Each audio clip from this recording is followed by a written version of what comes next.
منهاجنا القرآن وسنة شعارنا الإسلام تمكين ثم الخلافة الإسلامية أهدافنا تحرير الأرض ثم الخلافة مثل النبوة لا لليهود ولا ملقينافة لا لليهود ولا ملقينافة جماعة تعاون الإسلامية أهدافنا تحرير الأرض ثم الخلافة.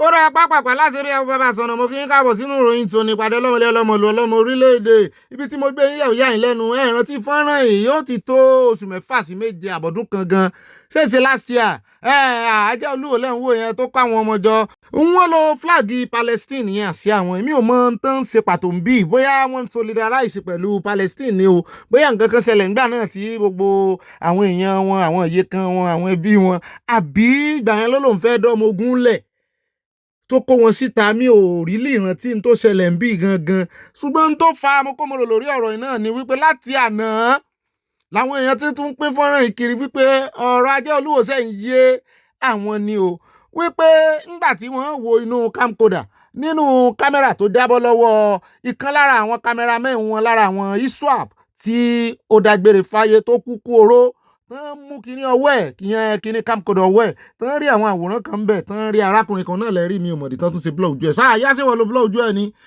wọ́n ròyìn rẹ̀ wọ́n ní ó ti ṣiṣẹ́ rí ní iléeṣẹ́ ológun Palestine gangan kó tó wá di wípé ó di trainer ìyẹn ní ọ̀dọ̀ àwọn iswap kò tí ì yé wa o tí ajá olúwo rí tó fi ń lo àsíá sábà pé a pariwo lé lórí ìgbà náà tá a tún pe àkíyèsí DSS sí àmọ́dí tí wọ́n ṣe ń lo àsíá Palestine nínú Nàìjíríà tá a sì rí èèyàn sọ̀rọ̀ sí. túbọ̀ ìdí tí àwọn èèyàn ṣe ń pín kiri báyìí náà ni wípé wọ́n fẹ́ fi rán létí torí wọ́n máa sọ fún wọn wípé aláwọn Palestine àwọn náà wà nídìí agbésùnmọ̀mí Nàìjíríà wọn á ní Israel ni kò tán bí òtàn báyìí ìkànnù wọn náà ti rí yìí o gbogbo àwọn tí wọ́n mú tán ń gbèsè wọn lẹ́yìn láti Islamic nation náà ti wá Arabic nation náà ti wá wọ́n mọ̀ ọmọ Morocco wọ́n mọ̀ ọmọ Turkey bẹ́ẹ̀ náà ni wọ́n mú ọmọ Palestine kámọ̀ wò bóyá nínú camcorder yẹn wọ́n sì máa rí jù bẹ́ẹ̀ lọ bóyá máa mọ́ ọmọ Iran. ó níyó ń táwọn èèyàn wọ́n fi ń rán létí pé kò tán bí òtàn ẹni tí ẹ̀yin tẹ́ ń ṣe solidarity fún tẹ́ ń sọ wípé àwọn Palestine wọ́n ń ṣe kinní kan kò sí èbútàn gbà náà ńgbà tí jà lé láàrin Palestine àti Israel kò tán bí òtàn báyìí àwọn ọmọ Palestine ló wá ń tẹ ìwọ̀n ìkan lára àwọn tó ti ṣe sójà wọn rí dókítà wọn ó wá láti Morocco dókítà míì náà ó wá láti Turkey kò tán bí ò tán àwọn yẹn lẹ́yìn pín àṣẹ àwọn kiri wọ́n wá ní ká pe DSS yẹn kán yẹ̀ wọ́n lọ́wọ́ wò dáadáa torí a lè sọ any link with this Palestine flag so bójúmu ẹnu ẹ̀ náà láti gbọ́ tó ní kẹ́rẹ́ mọ́ kó àwọn ọmọ níbọn ọmọ kéékèèké so ń kó àwọn ọmọ ogun jọ rèé àbí kí ni ìtumọ̀ ẹ̀ ìbéèrè làwọn náà ní kán béèrè lọ́wọ́ rẹ̀ kán sì jẹ́ kán mọ̀ wípé kò tán bí ò tán o wọn àrọ́ ọmọ Israeli nínú àwọn tí wọ́n ń gbèsè wọn àrọ́ ọmọ Amẹ́ríkà ń bẹ o torí Gumi yóò ti yánu yóò ti mọ pariwo ti ẹbí rẹ̀ náà ń bàdàn àti káàkiri ilẹ̀ Yorùbá wọ́n ti mọ pariwo Israeli ni o Amẹ́ríkà ni o kò tán bí ò tán Palestine òun ló ń kọ́ àwọn iṣu àwọn ní trainer wọn tán dókítà tán jẹ́ Morocco àti Turkey àbí Saudi náà sá ti mú ẹ̀sìn Islam wá kò lo kíní Saudi tábà sọ pé bóyá sì ní í ṣe lára ojú ibi tí wọ́n ti pa àwọn ọmọ ẹgbẹ́ iswap sí ní àwọn ọmọ ológun padà lọ 5 seconds lásán náà fi hàn bẹ́ẹ̀ wọ́n ti kó gbogbo àwọn òkú wọn lọ ṣùgbọ́n a rí àwọn nǹkan ogun tán kó dàlẹ̀ ṣùgbọ́n ẹjẹ́ àtúnwá wọ ẹ bá ń polúwo náà ẹ bá ń polúwo ẹjẹ́ tó ní àwọn darandaran àwọn báńdíìtì tó ní wọn mọ́ kéwú àwọn tí ń pààyàn àwọn ẹgbẹ́sùmọ̀mí ó ní wọn mọ́ kéwú wọn ní mọ́sálásí ẹjẹ́ àjọwò fọ́nrán ìná ẹ bá ń pè wá kó wá wo ọ̀rọ̀ tó sọ ń jẹta. اللهم صل على سيدنا محمد الفاتح اللهم صل على سيدنا محمد الفاتح اللهم صل على سيدنا محمد الفاتح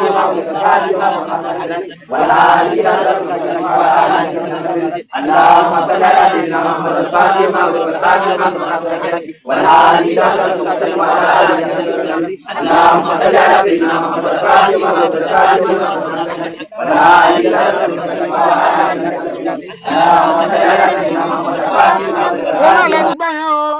àwọn tí Olúwo ní káyé fi wọ́n wé Islam mọ́ wọn mọ tí ń jẹ́ Islam wọn mọ kéwú wọn níbi tó ti ń kéwú àbí ìṣẹ́ni náà tẹ́lẹ̀ wọ́n tún kọ́ bọ́ sáàrin ibi tó ti ń kéwú wọ́n sì tún fa àyà ó ní wọn máa yà wọn mọ Quran ìwọ náà ti ń ka ilé ìjáde aláìmọ̀kànmọ̀kàn ni ẹ̀mí àwọ̀ ẹjẹ́ kò ń bẹ́ẹ̀ já wá sáré débàdàn ká fojú lóúnjẹ ká mójú wa débẹ̀ ká wò ó bí iléeṣẹ́ ológun Nàìjíríà bí wọ́n ṣe handover àwọn ọmọ tí wọ́n ṣe gbàlẹ̀ àtàwọn àti tíṣà wọn lé gọ́ọ̀mẹ̀ntì lọ́wọ́ bẹ́ẹ̀ náà ni àwọn oníròkúrò àwọn oníwàkúwà wọ́n ń wá tí ò sọnù kiri wọ́n ń wojú àwọn ọmọ yẹn wọ́n ń zoom ẹ̀ wọ́n ń wò pé sára wọn dá ṣé kan wà tán ló bandage sí lọ́wọ́ ṣé kan wà tó rù ṣé kan wà tó sanra àwọn ọ̀ka ènìyàn. Yes, sir. Testimony. Go ahead. Wait. Go with them.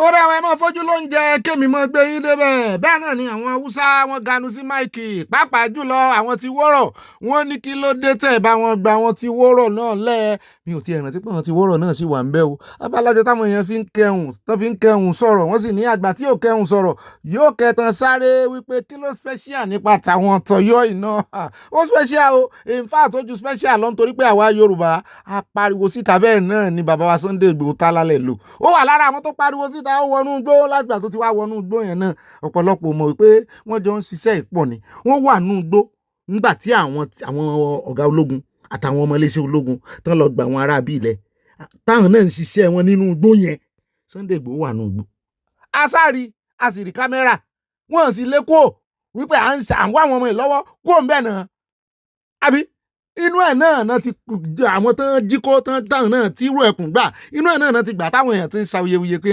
kèrì bẹ́ẹ̀ kò sí ẹja sáré dé skul kan l'Ógbómọ̀ṣọ́ òkè kí náà porúkọ skul iná níbi tó ti yin Ọlọ́run lógo nǹkan kan làwọn mùsùlùmí kan tó ń sọ nípa kínní ẹja ọkọ̀ gbóni táwọn ọmọ nǹkan náà ṣùgbọ́n ẹ bá ń wo àwọn tó borí inú wọn àwọn ọmọ ọlọ́mọ tẹ́ ń kọ́ ní ẹlẹ́yàmẹ̀yà ẹlẹ́sìnmẹ̀sìn àwọn ń kọrin kìrìsìtẹ́nì wọ́n borí lóòótọ́ ṣùgbọ́n wọ́n fi wẹ́kọ̀mù àwọn ọmọ àwọn ẹgbẹ́ wọn tó ń jí lọ èsì tún wá fẹ́ sọ dìjà ẹ̀sìn.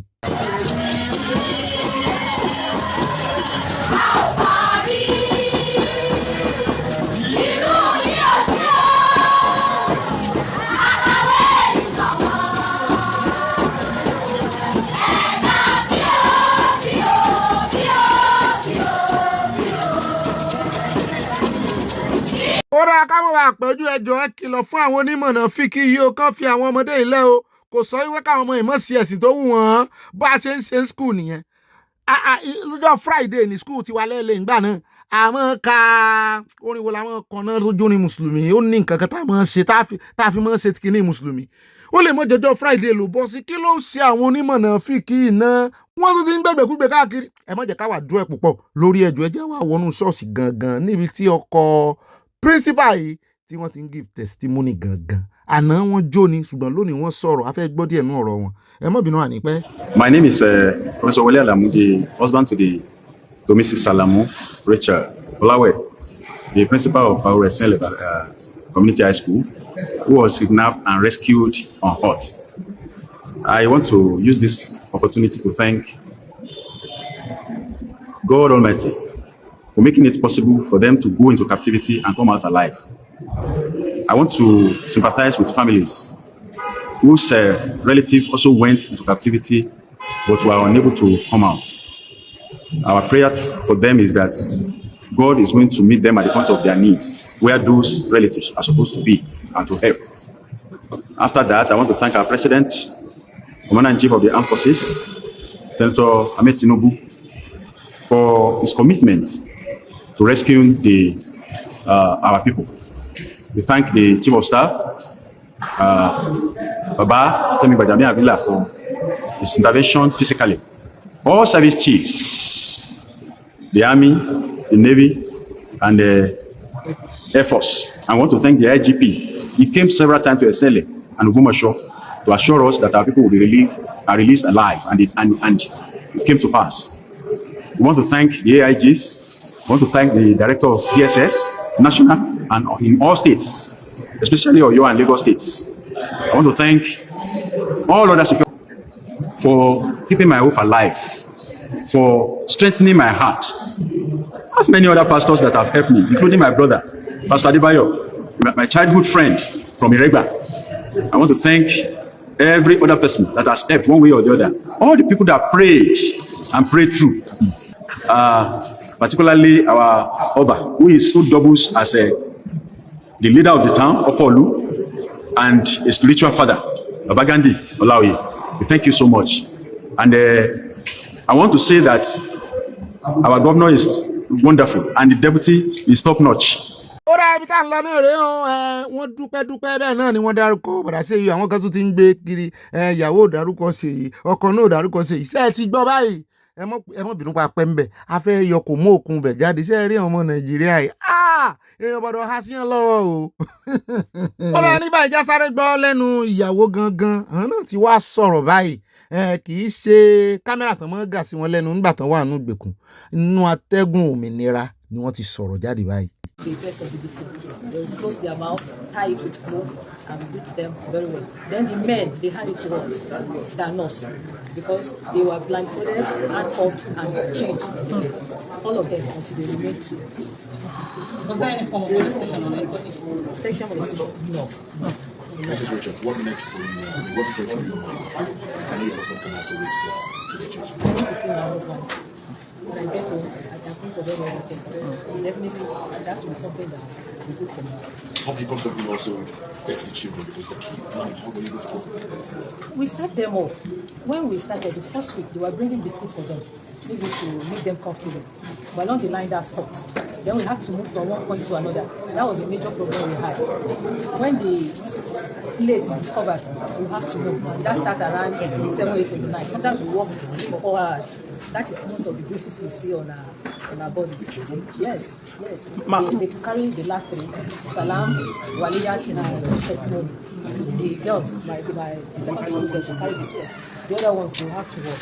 They fall sometimes a lot. How long did it take you on that day to navigate through that forest? When we were taken, my car was used to convey us to a point. That was where we met the primary pupils and the teacher. So we had to walk for about 1 hour. They brought bicycle machine and about 10 of them. So we were parked there. And we rode for more than 4 hours on chartered paths, but they knew their way. Madam, when you were in these meetings, one of the first things you said was, where is my car, where is my husband? Was there anything that was going on in your mind at that particular time that you wanted an answer to me? You don't share with us now. What actually happened? I thought they left the car there. The police would have towed the car to their office. But somebody showed me the car where it was burnt. And that was not the part we took. So I think they drove it to that point before it was touched. That was not the way we took it. Will this impact on you negatively in any way as a teacher going forward? Going to rural area, take the place of God. No? With time, I've worked for 28 years. So I have 4 years. With time, maybe I can get over it. But going that far, the distance between that place and the Medinoshore is far already. So I sacrifice a lot when it comes to transportation. Now, coupled with this, I don't know what to happen. Thank you, ma. Ṣé ó ti tẹ́ yín lọ́rùn?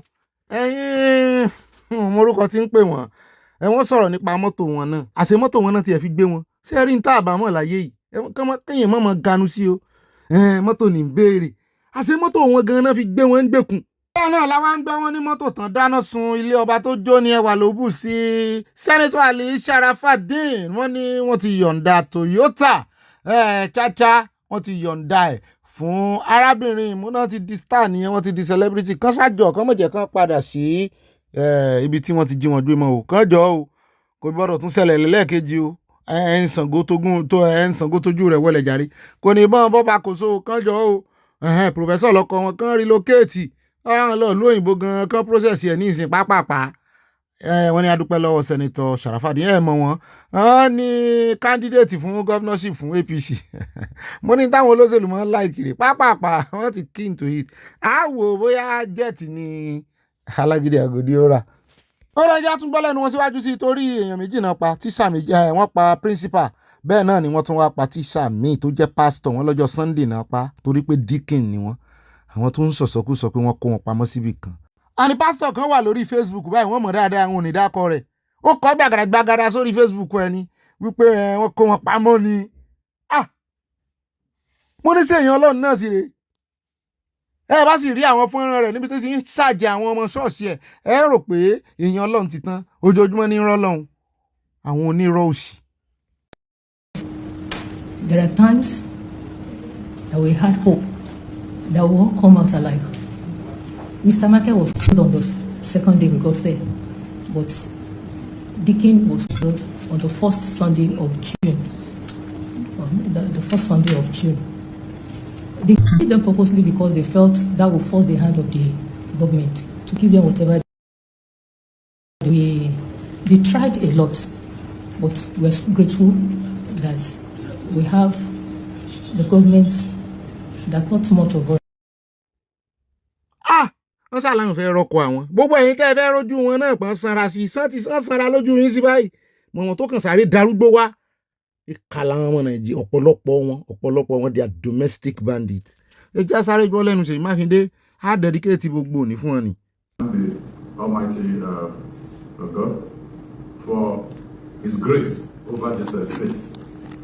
I've stayed there 7+ years here. This is my very first time of witnessing something like this. It has never happened in Niger State, and I do pray that this is the last time we witness anything like this.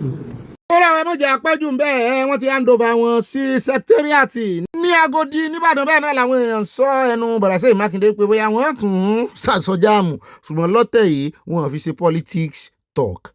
Wọ́n tún sọ wọ́n ní ọdún méje tán ti ń ṣèjọba irú ẹ̀ ò ṣẹlẹ̀ rí irú ẹ̀ ò ní ṣẹlẹ̀ àgbàdúrà kí irú ẹ̀ ṣẹlẹ̀ ṣùgbọ́n ẹ̀yin náà ẹ̀ mọ̀ upgrade game yín ni ṣùgbọ́n kẹ́ ẹ wá mọ̀ fi sọ wípé ìgbà tẹ́ declare ẹ̀ lè pọ́n fi kún ní ìsìn wọn fi kún wípé ìgbà táwọn declare presidency mo rò pé àwọn èèyàn ti fún wọn gbàgbọ́ àwọn náà sì ti rí ibi tí ọkọ̀ ẹnu wọn tó ti sọ ìjánu nù lánàá àwọn náà ti ṣàtúnṣe ó dẹ̀ jẹ́ àtẹ̀wájú àròjọ mùsùlùkùn ẹjẹ́ àyà lọ́dọ̀ ẹni tó ti gbà kan jẹ́ minister of aviation Hadi Sirika lábẹ́ ìṣèjọba Buhari ló bá yin Buhari mẹ́sàn-án mẹ́wàá ó ní gbogbo àwọn tó bá ń sọ wípé ìjọba Buhari ò dáa pé ìrọ́nà pa pé òun tóun sọ̀rọ̀ yìí in fact ìjọba tí Buhari gbélẹ̀ ìjọba tó wà prosperous ni mo ní kó lọ sọ bẹ́ẹ̀ wájú ààrẹ olódòdẹ mo sì gbọ́ pé ó ní kéèsì o ẹ rántí rẹ̀ ebó ń lọ wà lára ebó ń lọ́rọ̀ brandi iye kìíní fún wa aircraft tó pè ní airline Nigeria kí ló pè ní Nigeria airline tó rè ya odidi helicopter n kò tiẹ̀ mọ̀ tí kéèsì ẹ̀ dé báyìí.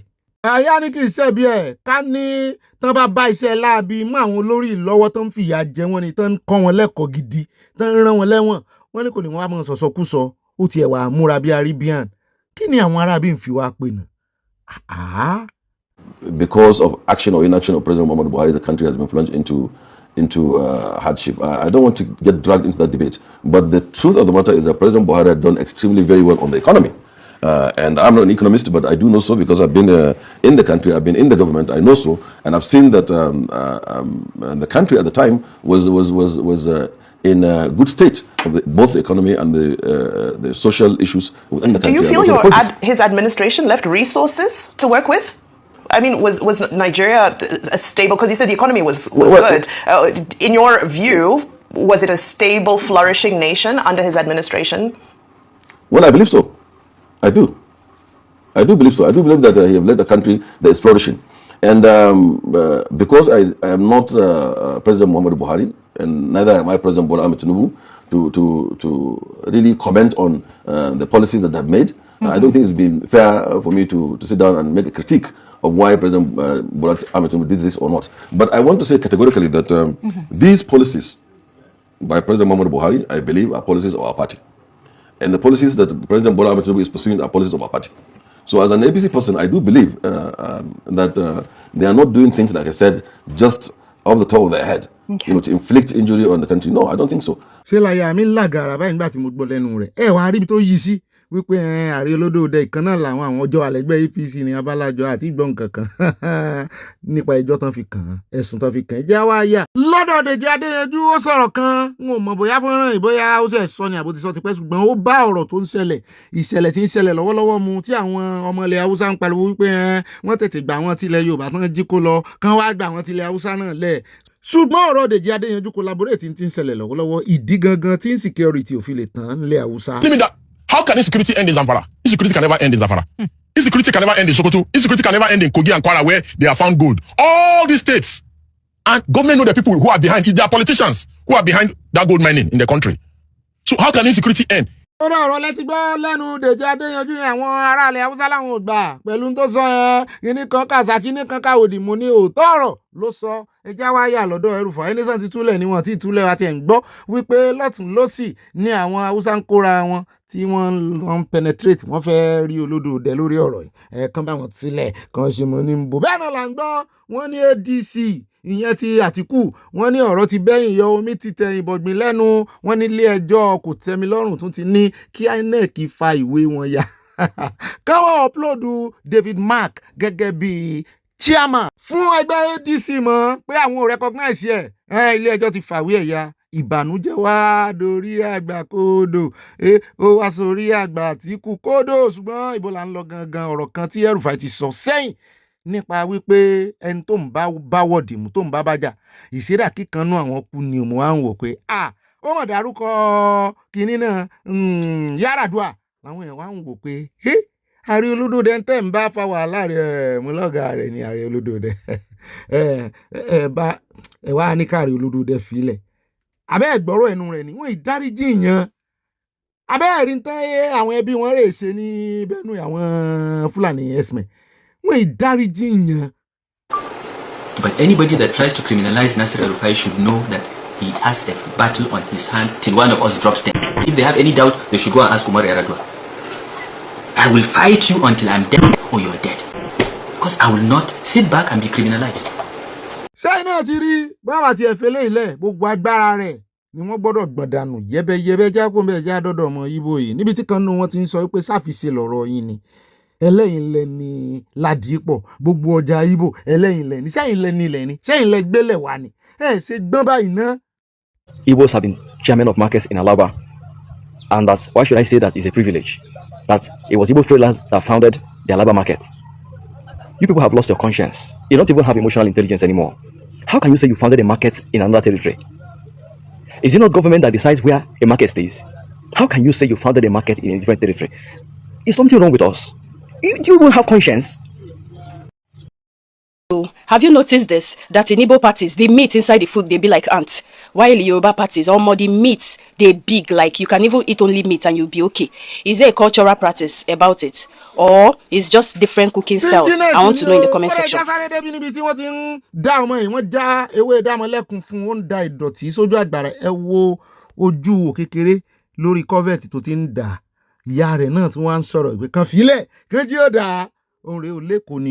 Dustbin, witchcraft. Is that where you should pour the dustbin? You do it in your dustbin. So contact the emergency. Contact the emergency with this drainage problem. Ṣé ẹ ti wá rí pé àwọn èèyàn ló ń ṣera wọn lẹ́kọ̀ọ́ ni o kì í ṣenú oko kì í ṣenú àbá o tágbára bá wá dé the first thing tẹ́kọ̀ gbọ́ lẹ́nu wọn náà ni government ẹja sáré ó ti gbà lórí ṣùgbọ́n kò mọ̀ wípé CCTV ń wò ó àṣírí ti tú ṣé ẹ rí ọ̀pọ̀lọpọ̀ àwọn tí wọ́n dà sínú iléeṣẹ́ ọlọ́pàá yẹn mi mọ̀ bóyá agbára mọ́ gùn wọn ni tán bá ti fi pé bóyá kò sọ́gà àwọn ń bẹ̀ kò mọ̀ wípé CCTV kámẹ́rà wà ń bẹ̀ ẹ wo gbogbo ọgbọ́n ni kí everybody máa dá o pẹ̀lú ẹ̀ka ń ta àwọn ọlọ́pàá yìí kó tó di wípé state police ó bẹ̀rẹ̀ torí ẹ̀ mo sì ti ń sọ fún wa wípé ká mójútó state police náà àfẹ́rí ẹ̀ hàn nínú wọn o. All of them, they get power. See them here. Hello? I bet I see you. Police brutality. This one I slap me. Okay, leave my phone. Leave my phone. See officer will slap me. See officer will slap me. Leave officer. See officer will slap me. See officer will slap me here. I didn't do anything, no. I'm not on the one way. Now beat me. Now slap me. See them here. All of them. They get power. See them here. See them here. You see them here. Watch me. Watch me. Watch me. Ọ̀nà lẹ́rìí yẹn ó lẹ́rìí lọ́wọ́ ṣùgbọ́n ká mọ̀ wò kán mọ̀ yí ẹ̀rí rẹ̀ wọ́n lọ́wọ́ nítorí wọ́n lè ní ó ń bá ọ́fíìsà wọ́ọ̀dì mu ṣùgbọ́n sáré níbi tí ọ́fíìsà náà tó ti gbà kò sì bá fa nǹkan kan ó jókòó wọlé padà ní ó sì gbà kí ló dé tẹ́ ẹ mọ́ fẹ́ fi ọwọ́ agbára a mọ̀ pé paramilitary gan ni yín kí ló dé civilian lẹ̀ ń bá kì í ṣe ìjọba ológun láwà ìjọba civilian ní tó bá tún dìmọ́tò eléyìí ní àwọn eléyìí ní ìsàbítán lé wọn dànù wọn aláyé ń ṣe wọn. ó dára níbẹ̀ já sáré dánambra lọ́dọ̀ Sòlúdò àtọmọ rẹ̀ bàbá wo ọmọ rẹ̀ ọmọ wo bàbá rẹ̀ ṣé ẹ rí arákùnrin tó wà lókè yìí ló gbé fọ́nrán kan jáde ǹjẹ́ ìṣe last week náà ni tó lu kára bí ajere lórí ẹ̀rọ alátagbà ní orí ẹ̀rọ íńtánẹ́ẹ̀tì lọ́rọ̀ kan tó sọ náà ni wípé Sòlúdò ti deny ọmọ rẹ̀ wípé kì í sóun ló ń bí wọ́n ní Sòlúdò ti rè é mú ẹ bó mú bí tóun ti sọ bẹ́ẹ̀ kó wá sọ. My name is Seyi Makinde, and I am the real owner of Igbo Time magazine and iNews. There is so many false claims, when I say so many false claims, many of them which are made against our current governor, the Anambra State Governor, Charles Soludo, and his family, which is son Ozana. I want to make something clear. Those claims were never false, we are never true. They are false, fake news, and fabricated. Some of the false claims which I made, and I sincerely want to ask for apology, is this, where I wrote, breaking news, I will arrest anyone who calls Ozo my son. He is not my son. I disowned him years ago, and he is no longer a member of the Soludo family. This statement was false. Our current governor, Charles Soludo, never made this statement. And the second one was where I said, I don't take advice from my father. He was a drunkard who beat my mom when I was young. This statement was false. Ozonna never even uttered a word when he was dancing. I just fabricated this one. And the other one was where I said, I order Ozo from Temu. He is Chinese man, not my son. This statement also was false and fabricated. I want Nigerians and anybody seeing this to know that I made this statement out of I want shares and I want it to go viral. It was never real and it was false. Then the last one I made was where I said, breaking news. They should organize a drinking competition between my father and Wike. I want to see something.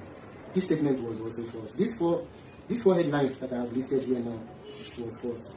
I made it just because, on Facebook, when something like this go viral, you will get some cash.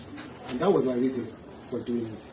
It was never to hurt our able governor or his son. It was. ṣé ẹ rí àwọn ìròyìn fògànà àwọn kan tó kàn máa jókòó sínú kọ́nà yàrá wọn tí wọ́n mọ̀ sọ̀sọ́kúsọ nínú kọ́mẹ́ǹtì àti nínú kínní ẹ jẹ́ kán mọ̀ ẹ jẹ́ kó ń bẹ́ o ọmọ Gani mi tún ti sọ̀rọ̀ o àǹtí Gani àìgẹ́ àtúngbọ́n tó náà fẹ́ sọ wọ́n kàn fẹnu wú géètì ni. Meanwhile part B rẹ̀ ń bọ̀ bàbá kan sọ̀rọ̀ gidi tiwọn OPC náà ṣùgbọ́n àdán lóhùn ṣùgbọ́n wọ́n fẹ̀rọ̀ wẹ̀lẹ̀ kébò sí tiwọn. ẹ jẹ́ wá gbọ́ iṣẹ́ mi ìtàn tó ń rán ilé yìí nínú àwọn ọmọ rẹ̀ wípé ẹ̀yin ọmọ Yorùbá ẹ̀ gbèsè ẹran Gani Adams ẹ̀ gbèsè ẹran àwọn ẹ̀ kàn fún lóyè ni ẹ̀ fún nídà tí ó fi.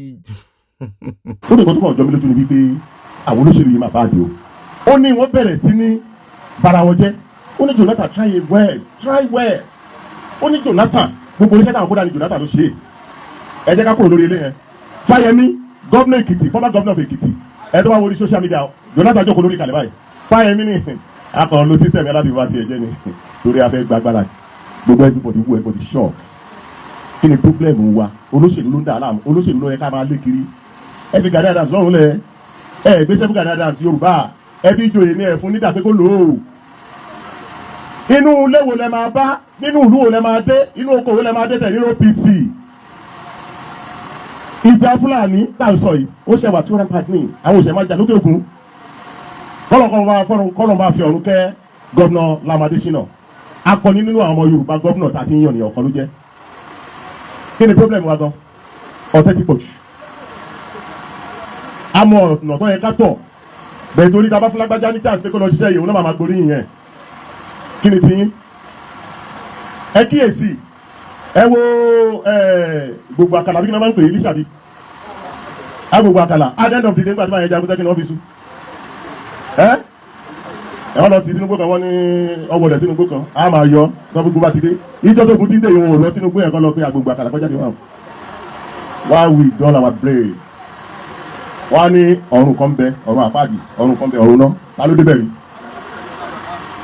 ẹ jẹ́ ká lọ ṣèkíyèsí bí wọ́n ṣe ń ṣe òkú àti bí wọ́n ṣe ń ṣe òkú oníkálukú ẹ̀sìn tí wọ́n gbé fún yín wá báwo lọ́ ṣe ń ṣe ìsìnkú wọn ẹ tójú bọ̀ ẹ wò ó báwo bá sí níbẹ̀ especially àwọn ẹ̀sìn alágídí wa yìí kí ni problem wa gan àwọn kan ló ń gbọ́ láti Saudi Arabia náà nígbà tí àwọn odidi àfáà sọ fún yín pé ẹ̀kọ́ àwọn ọmọ kéwu yín bọ́ ṣe fẹ́ yìnbọn ẹ̀kọ́ wọn bọ́ ṣe fẹ́ mọ̀ wẹ́wẹ́ nígbà tí àfáà sọ fún yín pé ẹni tá a bá nílé ọtí tá a bá nà lẹ́gba lákọ̀ọ́kọ́ ẹ̀fílẹ̀ lẹ́ẹ̀kejì ẹ̀fílẹ̀ tó bá dé lẹ́ẹ̀kẹta tẹ́ bá tún mọ̀ ẹ̀ pa.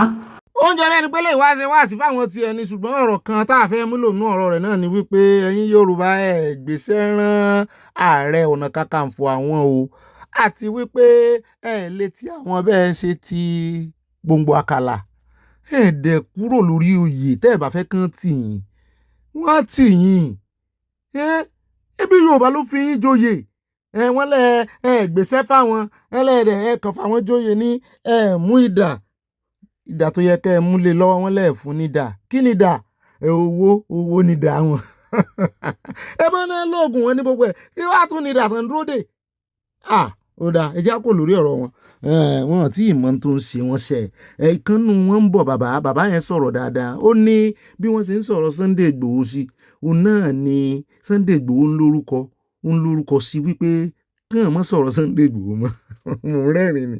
bẹ́ẹ̀ náà ni nínú àkójọpọ̀ ròyìn lónìí I am South Africa update wa ó sì dùn mọ́ mi arábìnrin tẹ́ ń wo journalist Nàìjíríà ni ó gbéná kojú mínísítà àwọn kan bẹ́ẹ̀ ó dàbí ẹni pé mínísítà yẹn lóye dáadáa jẹ́sí minister of justice àbí nǹkan kan náà pé wọ́n mọ̀ fẹ́ lè jáde náà tọ̀tẹlẹ̀múyẹ́ bẹ̀ ṣùgbọ́n ó dúró lórí ọ̀rọ̀ rẹ̀ wọ́n ní gbogbo ọmọ Nàìjíríà ní gbóògùn olóró ó wá bọ́ sásìkò ó jẹ́ time tán mú ọmọ South Africa Nàìjíríà lánàá tó náà gbóògùn olóró ìròyìn náà bá lọ́wọ́ rẹ̀ ẹ wo ìròyìn tó ní kúnlẹ̀ káàtàn ni. wọ́n ti wò.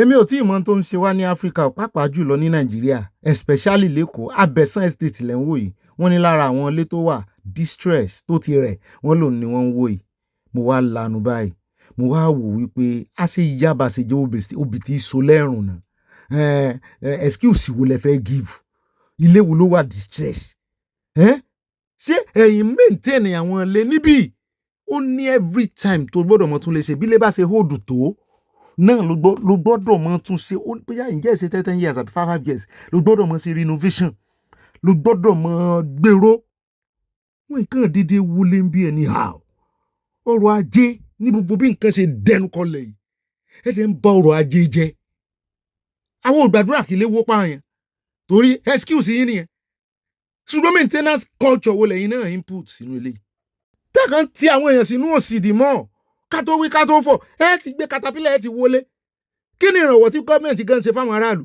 àfi ká ẹ wọlé wọn kí ni gbogbo ọ̀nà dandan léwo ló wà distress ẹ mọ̀ tanra yín mọ̀ wọ excuse kàn mọ̀ wọlé ọrọ̀ ajé lẹ̀ bóun lẹ ṣe fẹ́ káwọn èèyàn lówó lọ́wọ́ bóun lẹ ṣe fẹ́ kí òṣì tán nílùú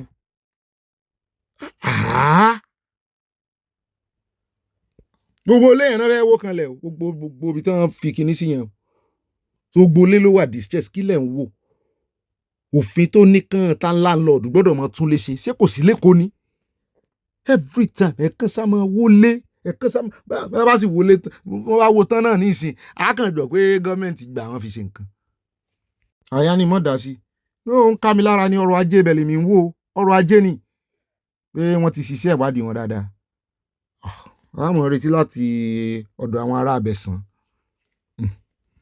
Nigeria dey deny visa o.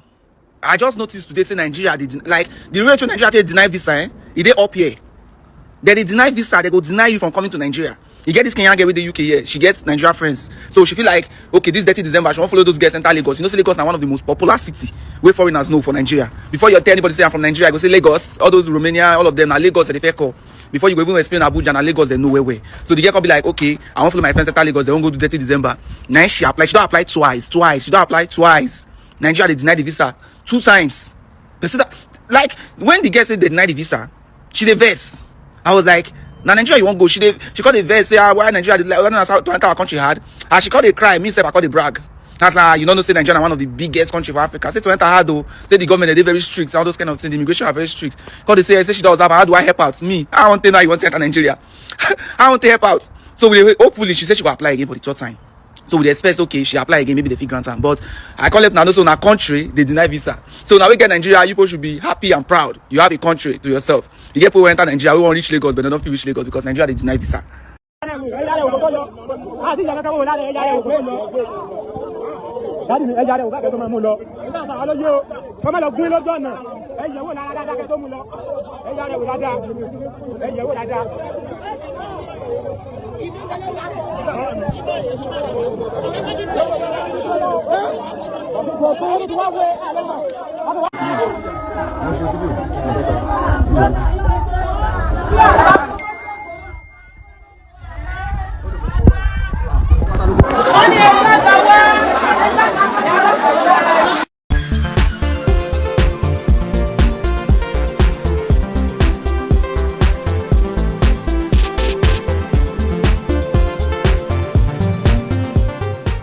Bọ̀dá yé ṣe o, yé ṣe o, bọ̀dá yé ṣe o, yé ṣe o, ọwọ́ rẹ̀ tó fi ń rìn mí gìnìgìnì lọ́yàn.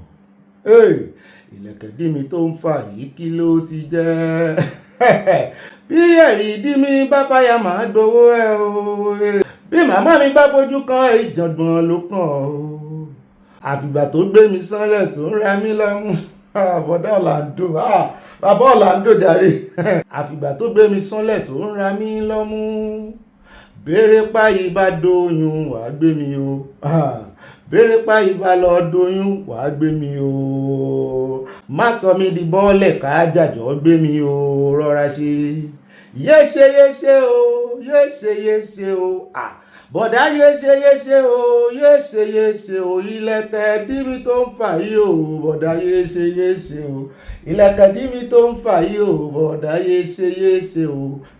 Yé ṣe o. Èmi á sọ pé àǹtí yé ṣe o. Yé ṣe o, àǹtí yé ṣe o. Bọ́ksà mi tó ń fà yìí o, àǹtí yé ṣe o. Ó mìrìn gidi látòkè désàlẹ̀ o, àǹtí yé ṣe. Ẹni ò bá wa dé yàrá ò mọ ohun tí a ṣe. Àǹtí yé ṣe o. Ó mìrìn gidi látòkè désàlẹ̀ o, àǹtí yé ṣe.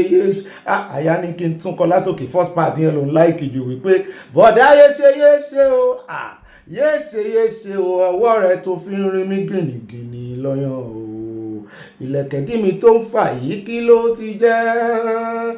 Tí ẹ̀rí dí mi bá fàyà wá sanwó ẹ o. Bí màmá mi bá fojú kàn ìjọ̀gbọ̀n ló kàn o. Àfìgbà tó gbé mi sánlẹ̀ tó ń ra mí lámú. Béèrè páyì bá dóyún wàá gbé mi o. Jọ̀wọ́ má sọ mi di bọ́ọ̀lẹ̀ kájà, jọ̀wọ́ gbé mi pọ̀n. Ó rọra ṣe. Yé ṣe o, yé ṣe o. Ìlẹ̀kẹ̀ dí mi tó ń fà yìí o, bọ̀dá yé ṣe o. Kí ni bọ̀dá wá dé ìdí ìlẹ̀kẹ̀ onílẹ̀kẹ̀? Bọ̀dá yé ṣe. Ẹ̀yin oníbèbèsìlá kí ló ti jẹ́? Bọ̀dá yé ṣe. Ọ̀làǹdó ló kọrin o. Àwọn bàbá àwa yìí náà wọ́n ń ṣaṣẹ́ o. Bọ̀dá yé ṣe. Àgbàlagbà lórin wà fún òsì fọmọdé. Bàbá Ọ̀làǹdó ló fi kọrin mi ò mọ̀ tán ròde bẹ́ẹ̀ o. Tán fi mú gègé wọn àti tákàdá tán sì bẹ̀rẹ̀ sí kọ́ wípé bọ̀dá yé ṣe. Ó dàbí ọ̀rọ̀ ta mi oge sí mi lára, kébì náà ta mi oge sí ọ lára nígbà tá a bá ń ṣe àfẹ́sọ́nà ara wa kó tó di wípé àgbéyàwó wọlé ó rìn gìnìgìnì. Bẹ́ẹ̀ náà ṣe wọ́n rìn gìnìgìnì ń bí ìròyìn lèmi fi ń rìn ní gìnìgìnì o. Bọ́bí ọmọ nǹkan kan ọmọdé ń bọ́bí òkú mọ́jú ó yí táyà ó fọ ọmọ mọ́mí rẹ̀ sí kó sì mọ́ mú kó mọ yàn kò jù wà náà lọ tí bọ́bí mọ́nu o kì òní ìsì ìṣe Friday rú orin wo wá la fi wọlé lónìí sẹ́ẹ̀rẹ̀ àbíkákọ̀ mi ẹ ti gbọ́ ilé iná ti rẹ́gísítà ẹ̀yin mọ̀mọ́ wa lẹ́wà ń bí ẹ̀yin bàbá lẹ́wà ń bí mature minds ló wà ń bí. Ó dá orin bàbá Ọ̀làǹdó àfi rántí wọn ni legend ni wọn ni mo fi gbé yín wọnú ètò lónìí. Ètò ọlọ́mọlé ọlọ́mọlú ọlọ́mọ orílẹ̀-èdè tọ́lọ́run bá wa tò fúnra rẹ̀. Ọlọ́run gangan ni bàbá olùmẹ̀tò ọlọ́run àgbè fún yín o. Orúkọ yín la tún fi bẹ̀rẹ̀ ètò lónìí o. Aṣáájú ogun lálọ akẹ́yìn ogun lábọ̀ alpha àti omega ìbẹ̀rẹ̀ àtòpin ọba tó mọ gbogbo tó so gbogbo bẹ́ẹ̀ lẹ́dọ̀ gbogbo. Ẹ̀yin ni after you na you, before you na you, God after God, the only God, the one and only. Before God is God, after God is God. Ọlọ́run àpèjúbà àtẹ̀rẹ̀ rẹ̀ kárí ayé. Gbẹ̀yìn mọ̀mọ́ mi bàbá mi náà mo gbé fún yín láìsẹ̀kù rárá mo bá búbú níwájú gbogbo ẹ̀yin tó láyé, gbogbo ẹ̀yin bàbá ẹ̀yin mọ̀mọ́ káàkiri àgbáyé mo sì bà kí bà ṣe o àdáṣe ní wọn ibà gbọ́dọ̀ wọn mọ́ ènìyàn àyà mojúbà wọn náà ó dá o ibà mojúbà náà rèé wọ́n ibà mojúbà àgbà torí bí èkó ló bá júbà lẹ̀ ilẹ̀ ó lanu fún ni ọlọ́run ẹ̀yin lọ́rọ̀ mi ò mọ nǹkan kan sọ o ẹ wá ṣe ìbòjú fún mi o ẹ̀yin ni kẹ́ léwájú o ó dá o èmi náà ní ibà ìgénìgénì tí Kúnmi Àtíkù ìmọ̀mọ̀ yóò ṣe wọ́n rìn ìgénìgénì dọ́ba pẹ̀lú ìròyìn aláyọ̀ yìí àwọn ìbànújẹ́ lórí kan nìyí o ayọ̀ la fi ń pọ̀ tiẹ̀ má jẹ̀mú tá a bọ́ lọ́n dá nìyẹn ọ̀pọ̀lọpọ̀ lè mọ̀ wò pé ṣé ròyìn ni wọ́n bọ̀ bọ́ọ̀ ṣe ń kà báwa ṣe ń ṣe ń bìrè o ìwọ bòmí ni èmi náà ní ibà confam ẹ̀kọ́ tó sẹ́ǹdì ẹ̀ ibà pàrònú rẹ ibà fayọ̀pọ̀ tiẹ̀ èmi náà ní ibà yá pé èmi náà ní ibà rìn gínìgínì ibà lọ́bì èmi náà ń pè ní ibà ìbọ̀bọ̀ kí bọ̀bọ̀ ẹ tún lè pè mí ní ibà sàn láàrin ajé ní mú ni pẹ̀kọ̀rọ̀ bọ́ bá ti kó fìrẹ́ tí ò ní sàn pẹ̀lú rẹ kí ni ó gbà lé símọ́ náà tán kọ́ mọ́ bá gbà lé símọ́ níyà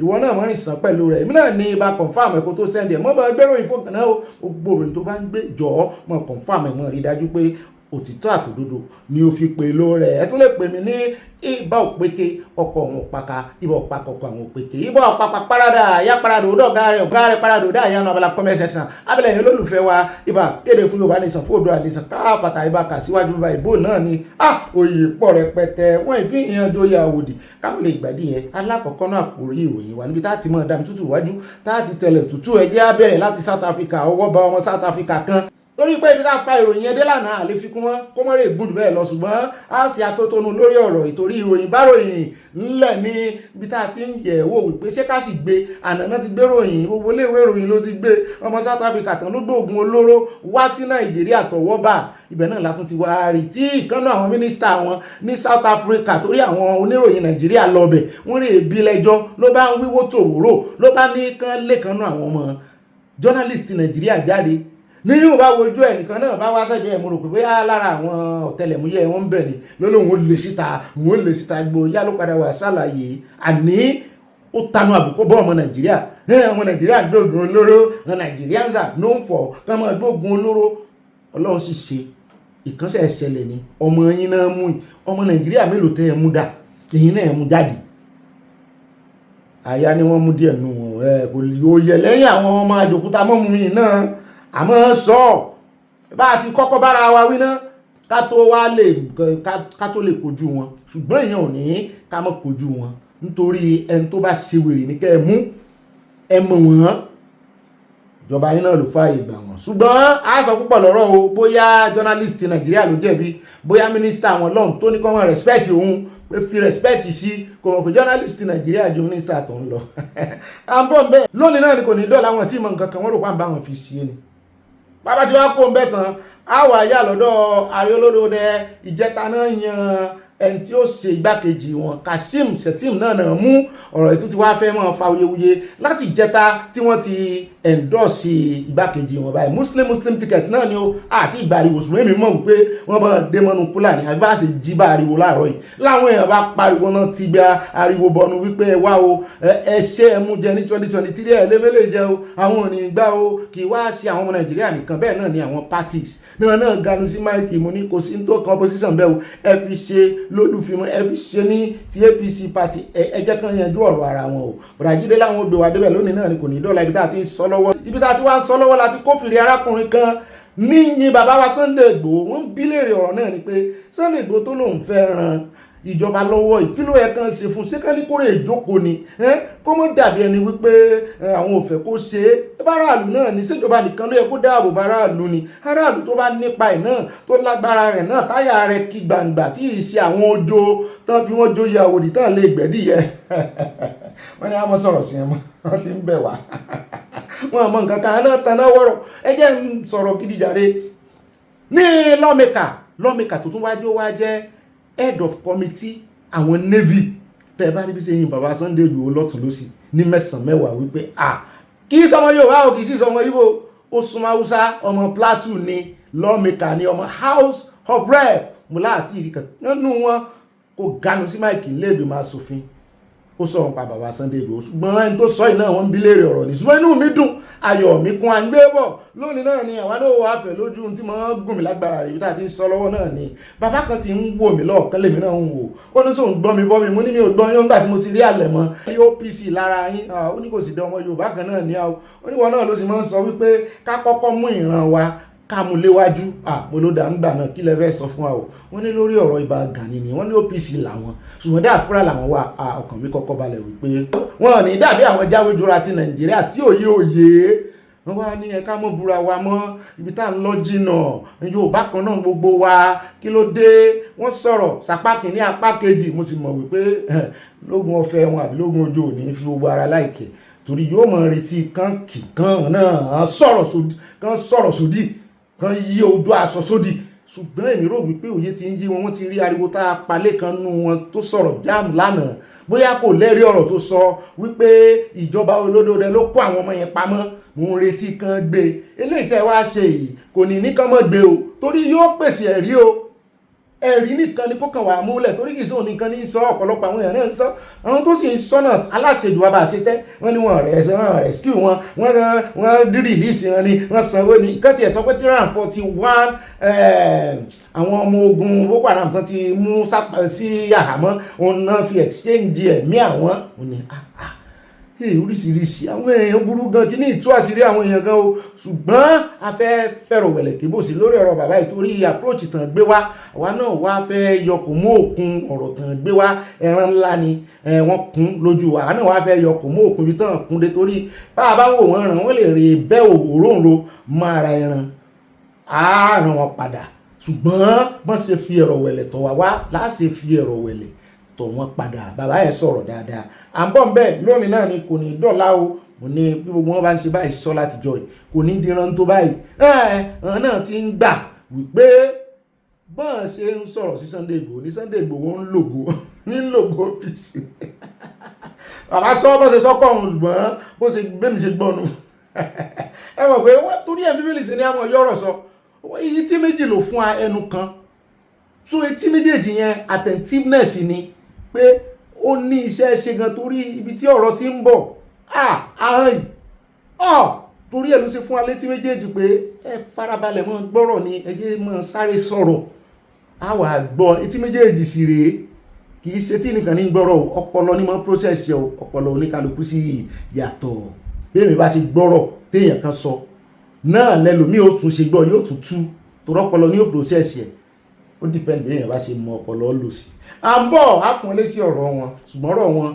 jẹ̀lẹ̀kẹ́ là á fi ṣe wá bá pọ̀ bẹ́ẹ̀ ayà lọ́dọ̀ sẹ́nitọ́ Orji Kalu níbi tó ti ganu sí máìkì pé Tinubu pushing state police for security not for 2027 election ìkànnà àwọn opposition tójú òtì ló sọ lánàá wípé òun ò lóun ò fọwọ́ sí state police ṣùgbọ́n kì í ṣègbà election ló yẹ kán push ẹ̀ ní sọ wà ní constitution ṣé táìmù tó yẹ kán push òfin wà ní constitution ẹ̀yin aláòbí ẹ̀yin ìka èèyàn fún pàwọn èèyàn ẹ̀yin náà lẹ kọ́kọ́ mú ariwo òbò sí bọnu Tinubu ṣe kankan kò gbé gbèsè kankan ìwọ̀nba gbèsè tó ń gbé rí láríjà rẹ̀ ojú ti tì yín àṣírí yín tú sí gbangba táyà ó tún wá gbé gbèsè state police tẹ́rù ń bá gbogbo ọ̀pọ̀lọpọ̀ àwọn tó ti ṣèjọba rí àtàwọn IGP wọn àtàwọn olórí àtàwọn aláṣẹ tó ti ṣèjọba sẹ́yìn gbogbo wọn náà ń bẹ̀rù ní bára tó mú kí ààrẹ Tinubu bínú sí bá a ti gbọ́ àlejẹ́lì tó bínú sí IGP tó pò ń bẹ̀ nìyẹn àwọn ní ó ṣe nǹkan ìwọ ní kíní tó ọgbọ̀rọ̀ sáà lẹ́nu àbí ọgbọ̀rọ̀ sáà ti ń tí ọ̀ ń ló wá dífà ti bọ̀dàdí ìṣó alájí ni ẹ tó ti gbogbo ara bọ̀ wípé sẹ́ àwa ara wọn tàn wọ́n lẹ́lẹ́kṣọ́nà fẹ́ fi ṣe ayọ̀ díẹ̀ sọ ayọ̀ gbọ́dàrí ayọ̀ díẹ̀ gbọ́ náà ọ̀rọ̀ aláòbí yẹn kẹ́ lè wá mọ èsì tí sẹ́nitọ́ Orji fi dá lóhùn kó lè kún sọ́sọ́ kó lọ́ọ̀rìn dáadáa létí wa ń bọ̀ bẹ́ẹ̀ lónìí náà ni kò ní dọ́là bá ti wá kó ń bẹ́ tán áyà ní òtúpó níbi tí wọ́n ti pa àwọn èèyàn rẹpẹtẹ lánàá wọ́n ní kò sì yẹ̀ lẹ́yìn àwọn Fúlàní ó ti ẹ̀ dá àwọn èèyàn mọ̀ wọ́n dáadáa tó tán bí ò tán orúkọ tó ti bàjẹ́ lè tún ṣe mọ́ àwọn náà wá ń foró yanró ẹ̀yin ní kẹ́ẹ̀ mọ́ gbà fún ọkàn mọ́ pọ̀npọ̀ ya púpọ̀ ẹ̀yin ará Plateau àti Benue bẹ́ẹ̀ ṣe ń ṣe yìí kò yé mi o ẹ̀yin lè gbèjà ara ẹ̀ kàn pa yín pẹ́ẹ́pẹ́ẹ́pẹ́ o bó ṣe ń gé àwọn èèyàn lọ́rùn wọ́n ń gé àwọn èèyàn lọ́rùn gidi ni o ṣùgbọ́n ọba wọn ti wá sọ̀rọ̀ báyìí pé ó gbọ́n Fúlàní pátápátá òun ò fẹ́ rí wọn mọ́ bẹ́ẹ̀ náà ní ara àwọn ọmọ wọn ní diaspora àwọn náà ganu sí máìkì wọ́n fẹ́ fẹ́ lójú à ń bọ́ ń bẹ́ lónìí ni kò ní dọ́là bàbá ti wá kó ń bẹ́ tán áyà lọ́dọ̀ bàbá kan wọ́n ti fi ìgbà kan jẹ́ director ní SSS kó tó di DSS wọ́n náà fẹ́ ganu sí máìkì lórí bí wọ́n ṣe gba àwọn ọmọ yẹn lẹ̀ mú ni èyí tá a sọ lórí ẹ̀ ti tó àwọn tí ò bá bílífù ẹ fi wọ́n lẹ̀ ẹ fẹ́ jẹ́ kán mọ́ unbelief fún wọn kò sí yóò sì yẹn léṣe wọn lẹ̀ forí òmù wọ́n ní kì í ṣe yẹn wọ́n ní tán fẹ́ sọ ni wípé wọ́n exchange àwọn ẹlẹ́wọ̀n kankan o wọ́n fi wọ́n exchange àwọn ọmọ tó ń gbà lẹ́ o bẹ́ẹ̀ náà ni ìgbésẹ̀ yìí inú àwọn dùn ibi tó dùn dé ni wípé yóò send the signal sí àwọn wèrè yìí àwọn bandit yóò send the signal sí wọn wípé àwọn terrorist náà ń padà wá sí bandit o pé ní ìsìn wọn àfẹ́ mọ̀ gbowó mọ́ pé àwọn tẹ́ ẹ bá rí tán béèrè owó tán béèrè ransom àwọn ìsìn wẹ́wẹ́ wọn ni pé àwọn ilé wọn fẹ́ mọ́ fi bandit yẹn torí wọ́n wà ní ìsílà kan wà nínú iswap kan wà nínú àkìdá kan wà nínú boko haram pé wọ́n fẹ́ mọ́ fi exchange fún àwọn ìjọba mú àwọn terrorist gan o kán tètè ṣèdájọ́ wọn pápápá bẹ̀láyà ti wá ń gbin mí wí ọ̀gá mi cameraman tán pánú àwọn iswap lánàá àti kíní camcorder rẹ̀ tán gbà ṣé kò ní sórúkọ àwọn wèrè ikọ̀ kan àwọn àfa fìtìnàtì ilẹ̀ haúsá àárín orúkọ wọn kankan bẹ̀ èmi ti ẹni retí orúkọ àyàtọ̀lá àwọn yọ̀ ń bẹ̀